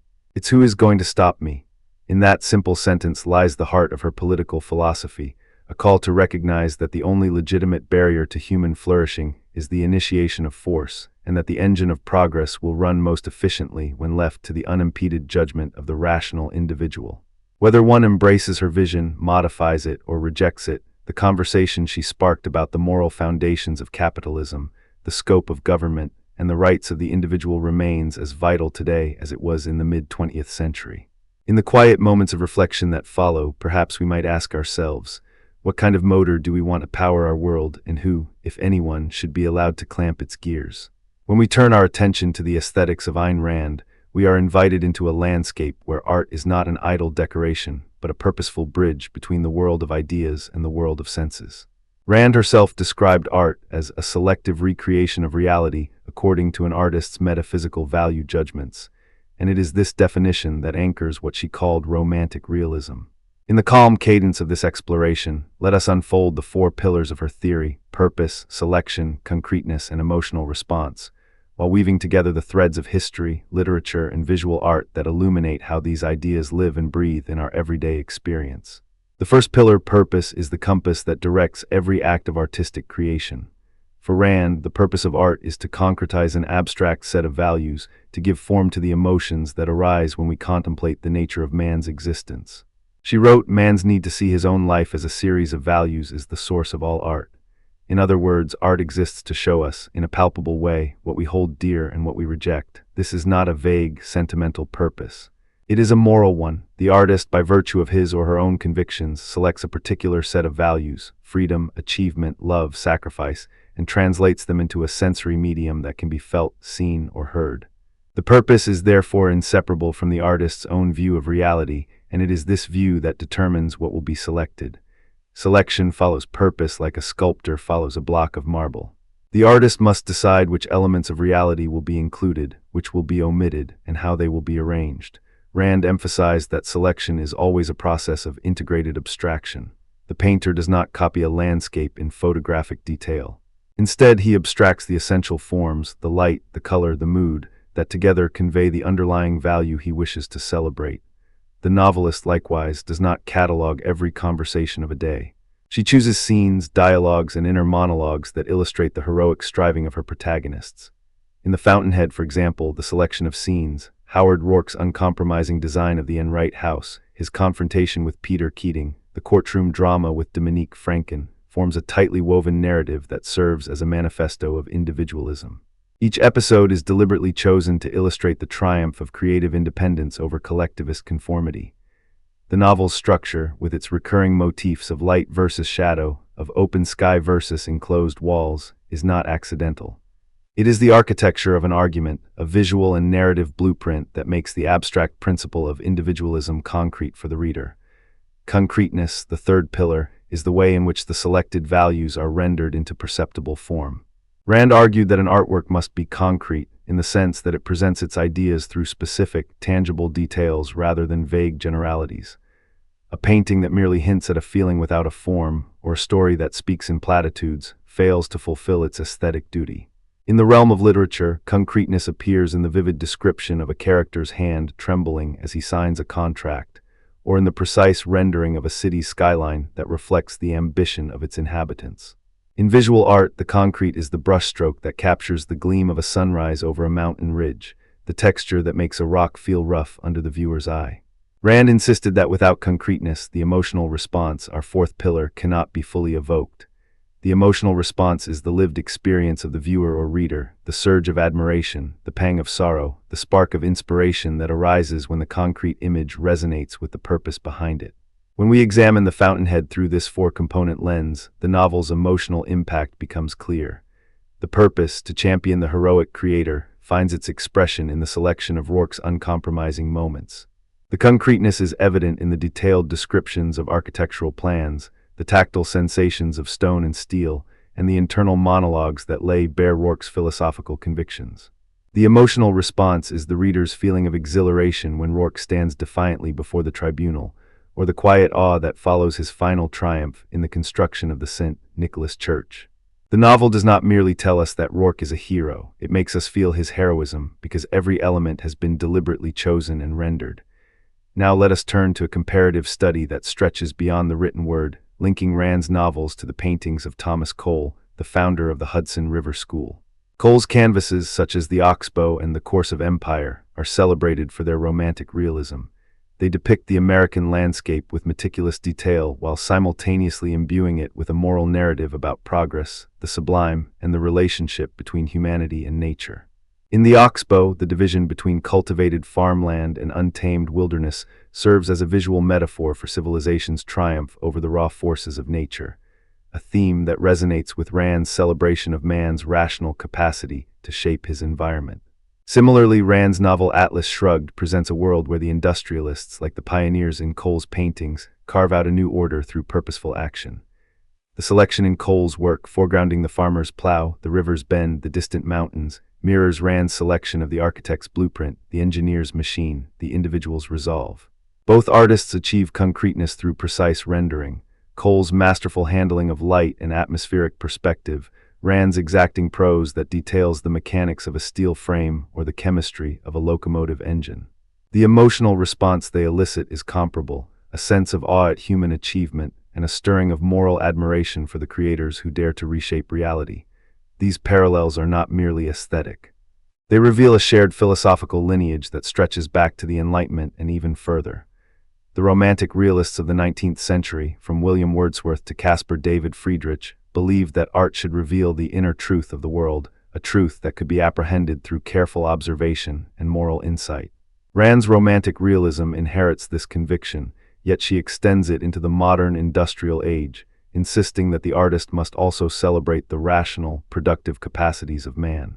In doing so, she places herself in dialogue with earlier thinkers such as Plato, who famously banned poetry from his ideal republic because he feared that the mimetic nature of art could corrupt the soul. Plato's concern was that art, being a copy of a copy, would lead people away from the forms, the ultimate reality. Rand, by contrast, argues that art is a necessary, selective recreation that brings the abstract into the realm of human consciousness, thereby serving as a conduit rather than a distraction. She writes, art is a selective recreation of reality according to an artist's metaphysical value judgments, turning Plato's criticism on its head by asserting that the very act of selection is what makes art valuable, not its fidelity to a transcendent ideal. Kant, too, offers a useful foil. In his critique of judgment, Kant posits that the judgment of taste is disinterested, universal, and based on the harmonious play of imagination and understanding. He separates the beautiful from the moral, insisting that the aesthetic experience is autonomous and free from ethical considerations. Rand rejects this separation. For her, the moral dimension is inseparable from the aesthetic. The purpose of art is to convey values, and the emotional response is a moral response. She argues that a work of art that fails to evoke a feeling of admiration for the values it presents is, in a sense, a failure of art. This stance places her in direct conversation with Kantian aesthetics, challenging the notion that beauty can be divorced from moral content. The tension between Rand's moralized aesthetic and the formalist tradition is perhaps best illustrated by the writings of Clement Greenberg, a leading advocate of formalism in the mid-20th century. Greenberg asserted that the value of art lies in its medium-specific qualities, its flatness, its color fields, its abstraction, and that any narrative or moral content is extraneous, even detrimental. He famously championed the abstract expressionist works of Jackson Pollock and Willem de Kooning, arguing that their purity of form liberated painting from the shackles of representation. From a Randian perspective, Greenberg's view would be seen as an abdication of purpose. If art's purpose is to convey values, then a painting that offers no concrete narrative or moral content would be, at best, a neutral visual experience, and at worst, a denial of the artist's responsibility to the world. In a dialogue that never occurred but can be imagined, Rand might have asked Greenberg, if your canvas is a world without meaning, what is the point of its existence? The answer, for her, would be that such a canvas fails to fulfill the essential function of art as a conduit for human values. Postmodernist critics present another line of counterargument, insisting that meaning is not embedded by the artist but generated by the reader or viewer. Thinkers such as Roland Barthes declared the death of the author, suggesting that once a text is released, it belongs to the audience, who construct its significance through personal experience and cultural context. From this perspective, the four components of Rand's theory, purpose, selection, concreteness, emotional response, are dissolved into a fluid interaction where the author's intention is merely one of many possible interpretations. Yet Rand would counter that while the audience indeed experiences the work, the emotional response is guided, not arbitrary. The concrete details, the purposeful selection, and the moral framework provide a scaffolding that directs the audience toward a particular set of values. In The Fountainhead, the reader cannot simply decide that Rourke is a villain. The novel's concrete depiction of his integrity, the purposeful contrast with Keating's mediocrity, and the emotional resonance of his triumph collectively steer the reader toward admiration. The postmodern claim that meaning is wholly reader-generated underestimates the power of concrete, purposeful art to shape perception. Real-world applications of Rand's aesthetic theory emerge whenever we consider the role of fiction in shaping public discourse.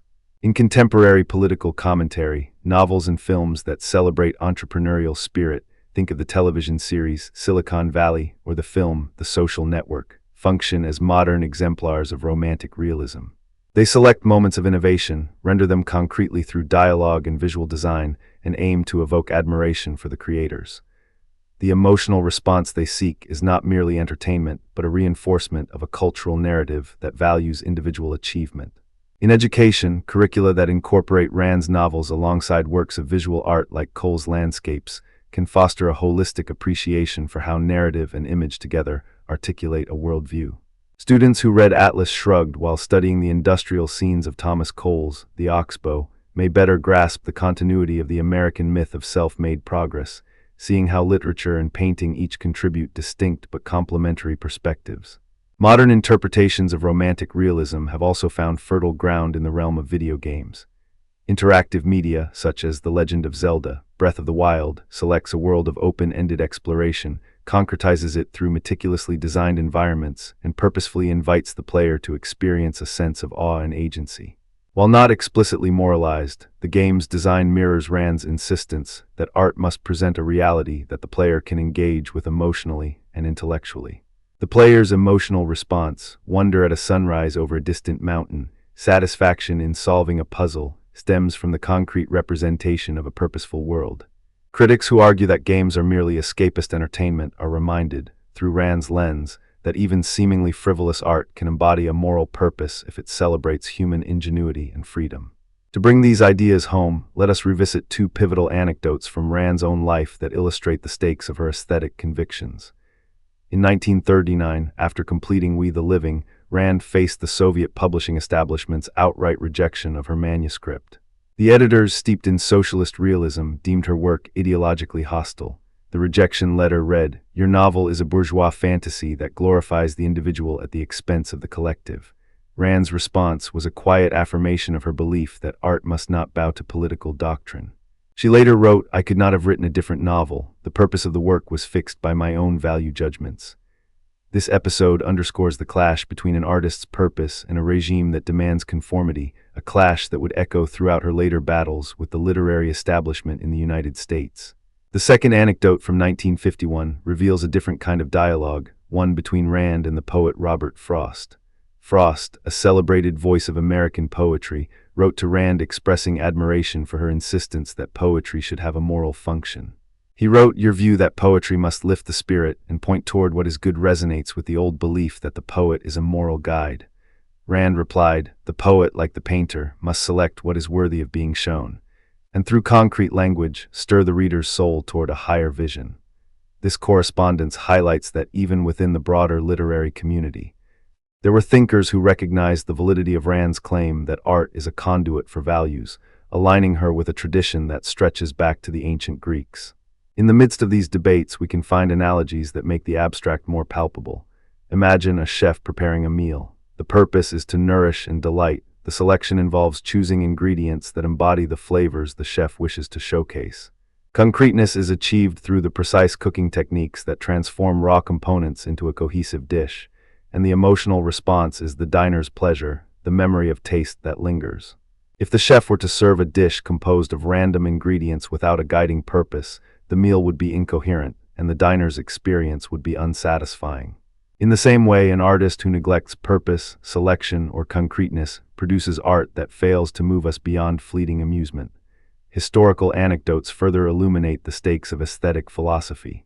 In the late 18th century, the French Academy's strict guidelines for neoclassical painting demanded that artists adhere to prescribed themes and compositional rules, limiting their ability to express individual vision. The painter Jacques-Louis David, frustrated by these constraints, famously declared, "Art must be the expression of the spirit of its age." His defiance paved the way for romantic artists like Eugène Delacroix, who embraced vivid color and dramatic subject matter to convey personal passion.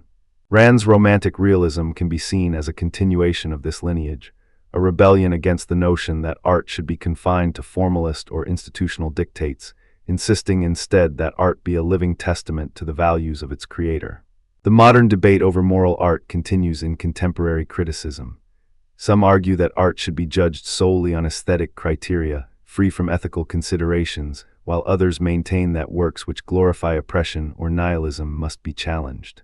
Rand's position offers a middle path. Art can be both beautiful and morally significant, and its value is maximized when the two reinforce each other. A film that combines stunning cinematography with a narrative that celebrates human dignity exemplifies this synthesis. Conversely, a work that is technically brilliant but promotes destructive ideologies would, in Rand's view, betray its aesthetic duty. To bring these threads together, consider the way Rand's four components intersect with Kant's notion of the purposiveness without purpose in aesthetic judgment. Kant argues that we experience beauty when we perceive an object as purposively organized, even though it serves no external purpose. Rand flips this idea. The organization of an artwork is purposeful precisely because it reflects the artist's values, and the purposiveness without purpose is, for her, a misreading of the artist's intentionality. The emotional response Kant describes as a disinterested pleasure is, in Rand's framework, an engaged admiration that acknowledges the work's moral import. In the final analysis, Rand's aesthetic theory invites us to see art as an active, purposeful engagement with reality. Whether we examine the towering structures of Howard Rourke, the sweeping vistas of Thomas Cole, or the pixel-perfect worlds of modern video games, we encounter the same pattern. A purpose that declares what is valued, a selection that filters the infinite possibilities of the world, a concreteness that makes those values tangible, and an emotional response that moves the observer toward a deeper appreciation of those values. The counterarguments of formalism and postmodernism remind us that the conversation about art's nature is never settled, but they also sharpen our understanding of why the four components matter. By tracing the lineage from Plato's ban on poetry, through Kant's aesthetic judgment, to contemporary debates about moral responsibility in media, we see that Rand's romantic realism is not an isolated doctrine, but a vibrant node in a long-standing philosophical network. As we close this segment, let us linger on the image of a painter standing before a blank canvas, brush in hand, aware that each stroke will select, shape, and give concrete form to a set of values that will, in turn, stir the heart of anyone who beholds the finished work. In the same way, a novelist types each sentence, aware that the narrative will serve as a manifesto for the ideas she holds dear. The calm, reflective tone of this exploration mirrors the steady hand of the artist, the deliberate mind of the philosopher, and the attentive ear of the listener.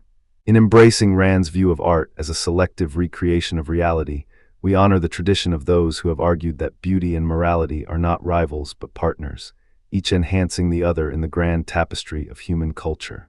When we turn our attention to the critiques that have surrounded objectivism since its inception, we find ourselves navigating a terrain as contested as it is fascinating. The first wave of criticism emerged not from the margins of academic philosophy, but from the very heart of the discipline. Prominent philosophers Noam Chomsky, Hilary Putnam, and even the late John Rawls have dismissed Rand's work as little more than a cult of personality, a phrase that echoes through conference halls and journal articles with a resonance that is hard to ignore. What does it mean to call a philosophical system a cult? Is it merely a rhetorical jab, or does it point to a deeper concern about the way objectivism organizes its adherents, its texts, and its institutions? The accusation suggests that the movement operates less like a traditional school of thought, where ideas are rigorously debated and refined, and more like a tightly knit community bound by reverence for a charismatic founder. One of the most persistent strands of critique comes from feminist scholars, who argue that Rand's metaphysics of rational self-interest rests on a gendered assumption that privileges a particular vision of masculinity. In her novel Atlas Shrugged, the heroine Dagny Taggart is portrayed as a paragon of rational competence, yet the narrative frequently positions her success in opposition to a world populated by irrational women who are often reduced to emotional caricatures. Scholars such as Susan Mahler-Akin and Catherine MacKinnon have pointed out that this binary not only marginalizes female experience, but also reinforces a patriarchal hierarchy in which the rational is equated with the male and the emotional with the female. Does the very architecture of objectivist ethics, which celebrates the autonomous, self-sufficient individual, inadvertently silence the relational, interdependent aspects of human life that feminist theory has long championed? The debate over Rand's influence resurfaced with striking clarity in 2009, when the New York Times published an op-ed that sparked a fierce discussion about the Tea Party's intellectual roots. The piece, authored by a political commentator who traced the movement's rhetoric back to Rand's celebration of limited government and individual liberty, ignited a cascade of responses. Some argued that the Tea Party's emphasis on fiscal conservatism and deregulation was a direct outgrowth of Rand's advocacy for laissez-faire capitalism. Others countered, noting that the Tea Party's populist tone and occasional moralizing about the good old days seemed at odds with Rand's unapologetic rationalism. This public exchange forced us to ask, can a philosophical doctrine, born in the pages of the Fountainhead and Atlas Shrugged, truly shape a mass political movement, or is it merely a convenient banner hoisted by disparate groups seeking legitimacy? A more recent illustration of objectivism's lingering cultural presence can be found in the rise of objectivist think tanks within Silicon Valley.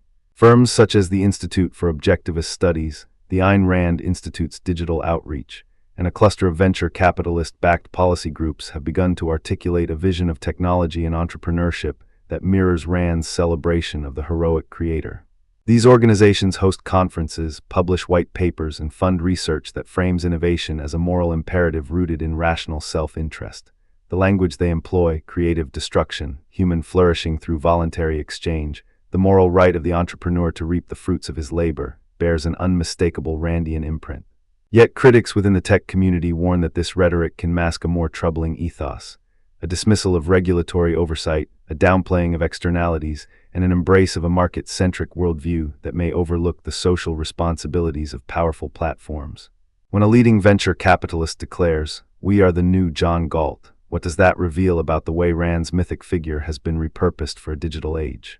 To understand the contemporary relevance of these debates, we must look back to a pivotal moment in the history of the objectivist movement itself, the 2003 split of the Ayn Rand Institute, ARI, over the open objectivism controversy. The dispute began when a group of scholars and former ARI staff members, led by philosopher David Kelly, advocated for a more open, pluralistic approach to interpreting Rand's work. They argued that objectivism, like any living philosophy, should be subject to critical scrutiny, dialogue, and even revision. In response, the ARI's leadership, under the stewardship of Leonard Peikoff, the designated heir to Rand's intellectual estate, issued a stern rebuke, labeling the open objectivists as heretics who threaten the integrity of the doctrine.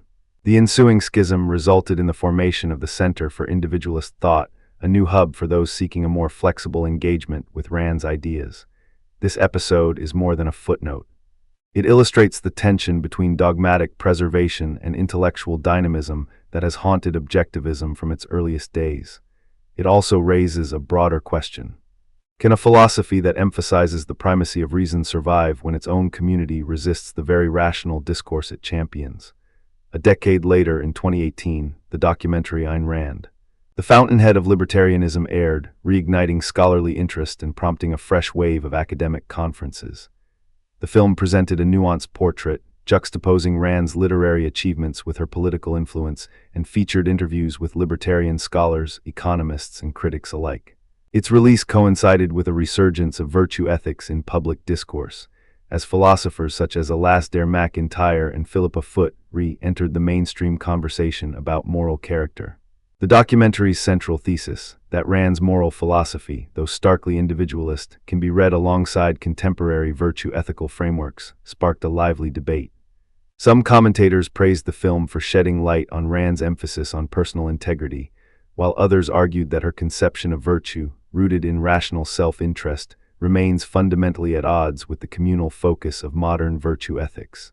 The very fact that a documentary could catalyze such a scholarly renaissance underscores how Rand's legacy continues to be reinterpreted and contested across generations. Amid these historical narratives, the core criticisms of objectivism can be distilled into two principal arguments. The first claims that Rand's philosophy lacks the methodological rigor demanded by academic philosophy. Detractors point out that Rand never published a peer-reviewed article, that her works blend literary fiction with philosophical exposition, and that she eschewed the analytic tools, formal logic, linguistic analysis, and systematic argumentation that dominate contemporary philosophical practice. As the philosopher Michael Sandel observed, objectivism is more a moral crusade than a philosophical system. Critics argue that without a clear methodological framework, Rand's claims about the nature of reality, epistemology, and ethics remain unsubstantiated, relying instead on rhetorical force and narrative persuasion. In response, proponents of objectivism offer a counter-argument that the very insistence on formal rigor can become an obstacle to philosophical relevance. They contend that Rand's method, what she termed conceptual realism, is grounded in a direct engagement with reality, using the tools of everyday reasoning rather than abstract formalism. In the Objectivist Ethics, Leonard Peikoff writes, "The standard of rationality is not a set of formal rules, but the identification of the facts of reality and the integration of those facts into a coherent system of thought." From this perspective, Rand's emphasis on clarity, non-contradiction, and logical consistency is evident throughout her novels, where she constructs elaborate philosophical arguments within the narrative arc.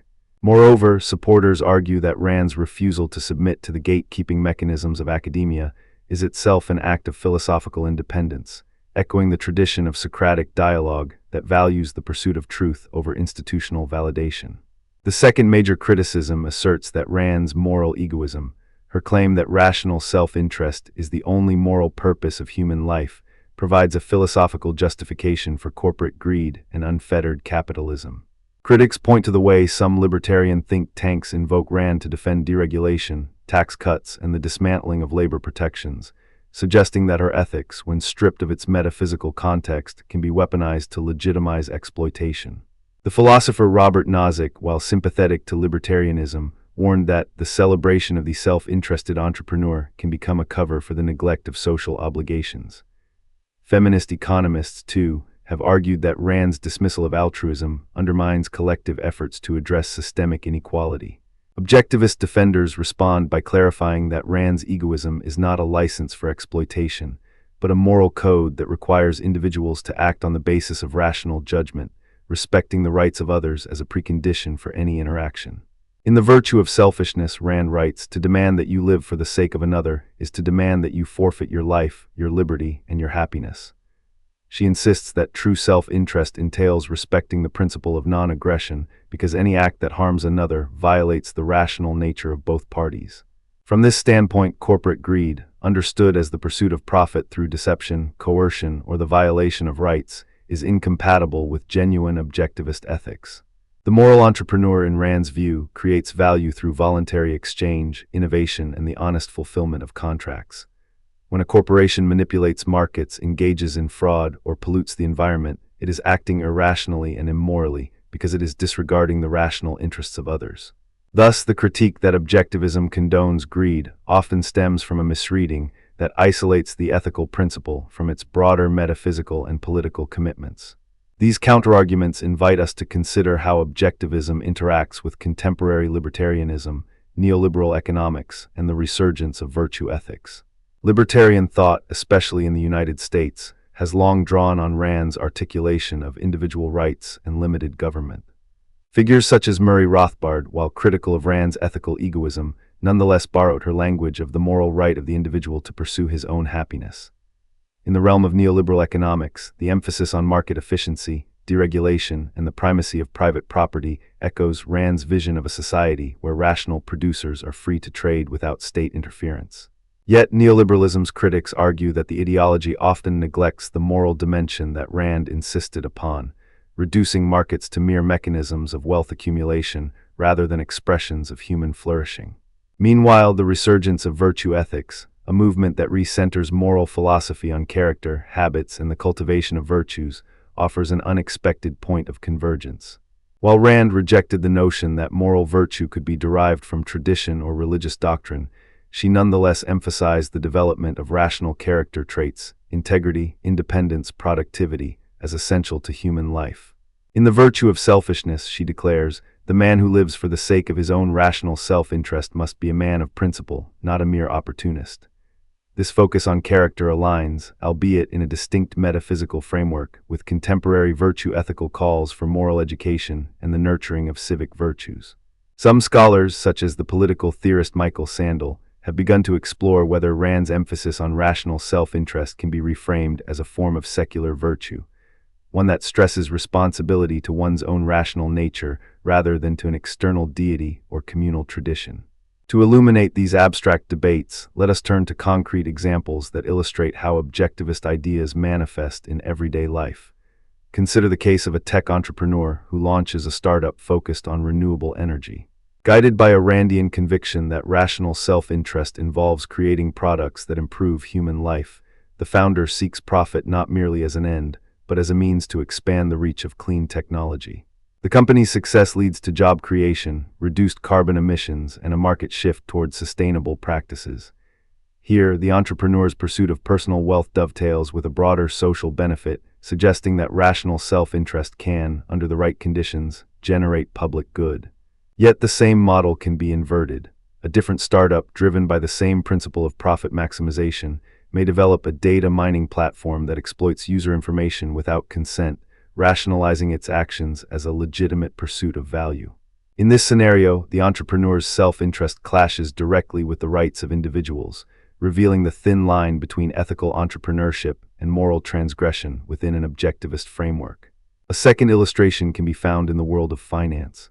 A hedge fund manager, inspired by Rand's celebration of the heroic individual, adopts a strategy that seeks to identify undervalued assets and generate outsized returns for investors. The manager's rigorous analysis, disciplined risk management, and transparent communication embody the virtues of rationality and honesty that Rand prized.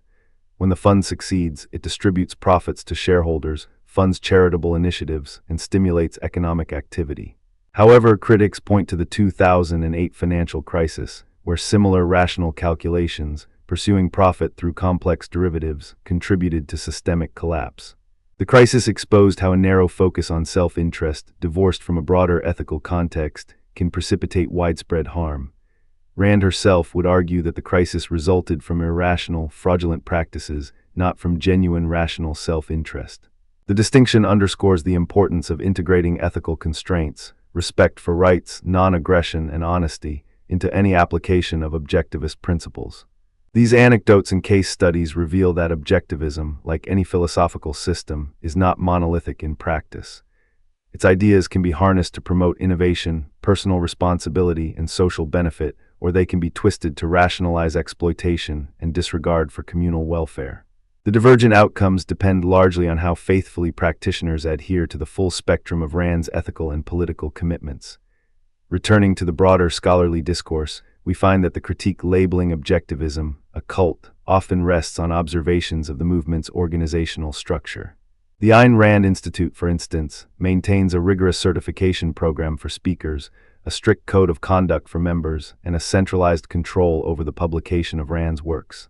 Such mechanisms, critics argue, foster an environment where dissent is discouraged and orthodoxy is enforced. Yet the 2003 split over open objectivism demonstrated that even within a tightly organized movement, there exists a capacity for self-critique and reformation. The open objectivists advocated for a pluralistic dialogue, inviting scholars from diverse traditions to engage with Rand's ideas.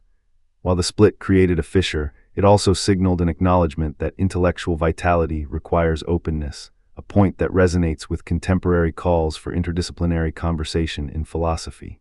The 2018 documentary Ayn Rand, the fountainhead of libertarianism, further illustrates how media can reshape the perception of a philosopher's legacy. The film's release coincided with a surge of academic conferences titled Rand and the Modern World, where philosophers, economists, and political scientists gathered to reassess Rand's contributions in light of current challenges: climate change, digital privacy, and rising economic inequality.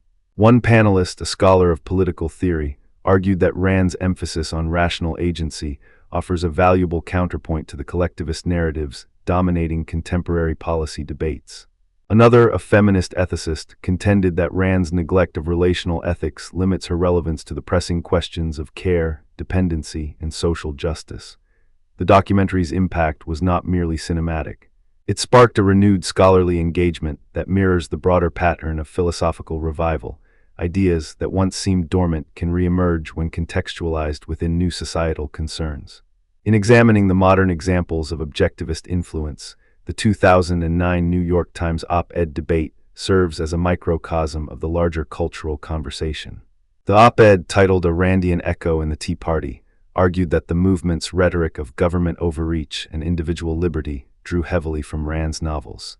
Critics of the piece noted that the Tea Party's populist appeals to the common man often clashed with Rand's elitist portrayal of the great man who reshaped civilization through genius.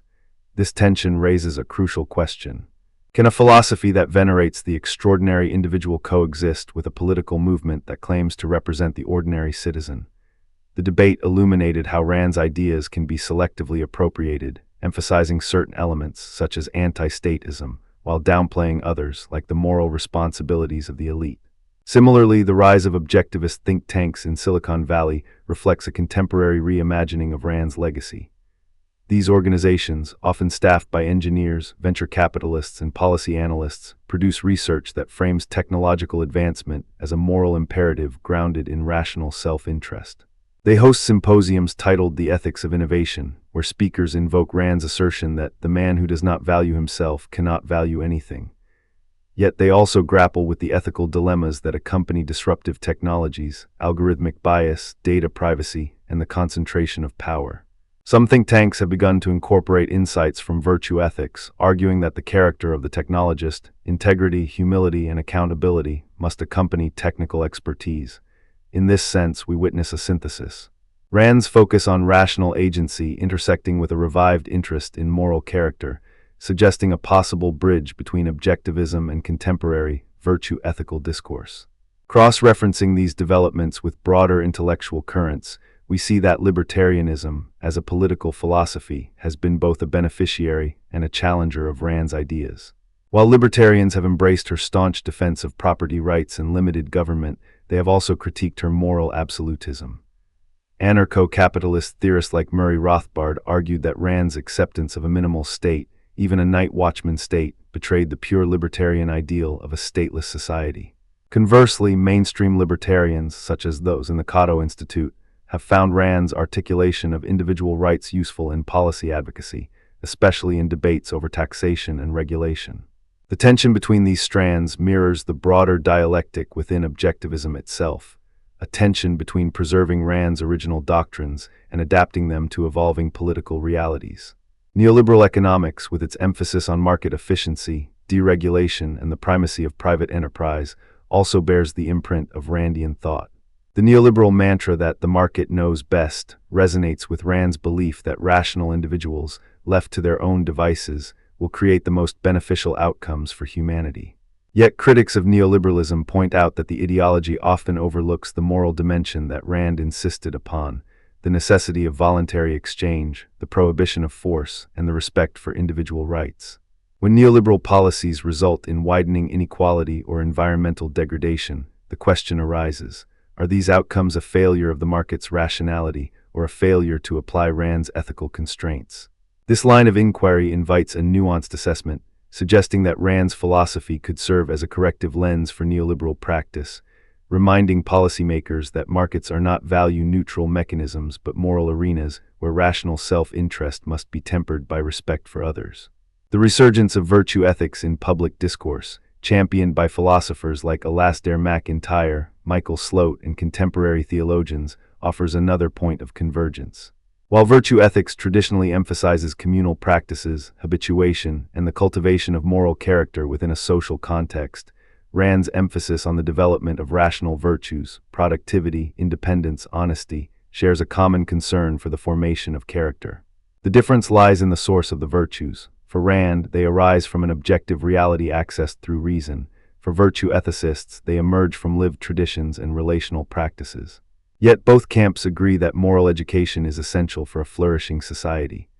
This overlap suggests fertile ground for dialogue, where Rand's insistence on rationality can inform a secular, non-religious approach to virtue, while virtue ethics can broaden Rand's focus on community and relational obligations. In light of these multifaceted discussions, let us revisit the central claims of the two major criticisms. First, the charge of lacking rigor. While it is true that Rand did not publish in academic journals, her method, what she called conceptual analysis, aimed to identify the fundamental facts of existence and integrate them into a coherent system. She insisted on logical consistency, non-contradiction, and a clear definition of terms, all hallmarks of rigorous philosophical work. Moreover, her influence on fields as diverse as economics, political theory, and literary criticism suggests that her ideas have been subject to extensive scrutiny, even if outside the conventional academic channels.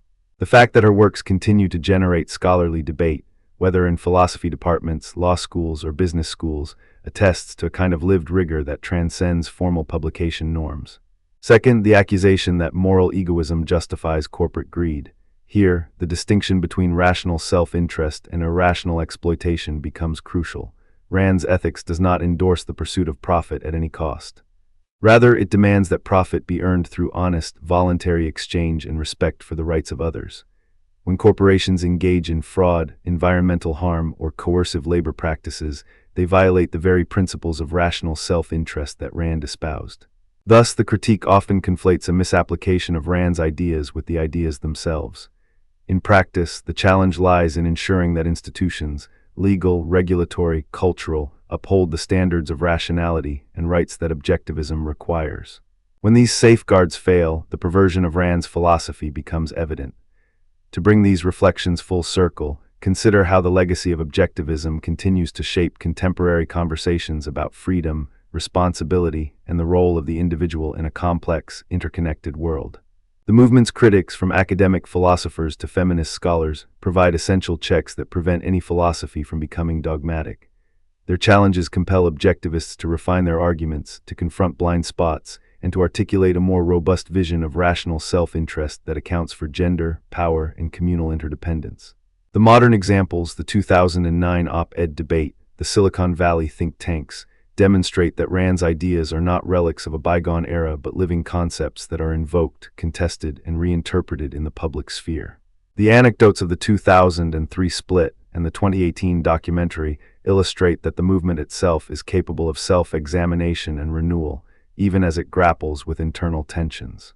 In the final analysis, the critique that objectivism is a cult or lacks rigor, and the concern that its moral egoism could be weaponized to defend corporate greed, are both valid concerns that demand thoughtful engagement. Yet they also open a space for dialogue, a dialogue that can bridge the gap between Rand's insistence on rational autonomy and contemporary calls for ethical responsibility, between the libertarian emphasis on individual liberty and the virtue-ethical focus on character formation. By situating Rand's philosophy within the broader tapestry of modern political and economic thought, libertarianism, neoliberalism, virtue ethics, we uncover a richer, more nuanced picture. It is a picture in which the heroic individual, as envisioned by Rand, can coexist with a society that values both rational self-interest and the cultivation of moral virtues. As we continue to explore the critiques, legacy, and contemporary relevance of objectivism, we are invited to ask ourselves, what does it mean to live a life guided by reason, and how can that life contribute to the flourishing of humanity as a whole? The answers perhaps lie not in a single doctrine, but in the ongoing conversation that bridges philosophy, politics, and everyday experience.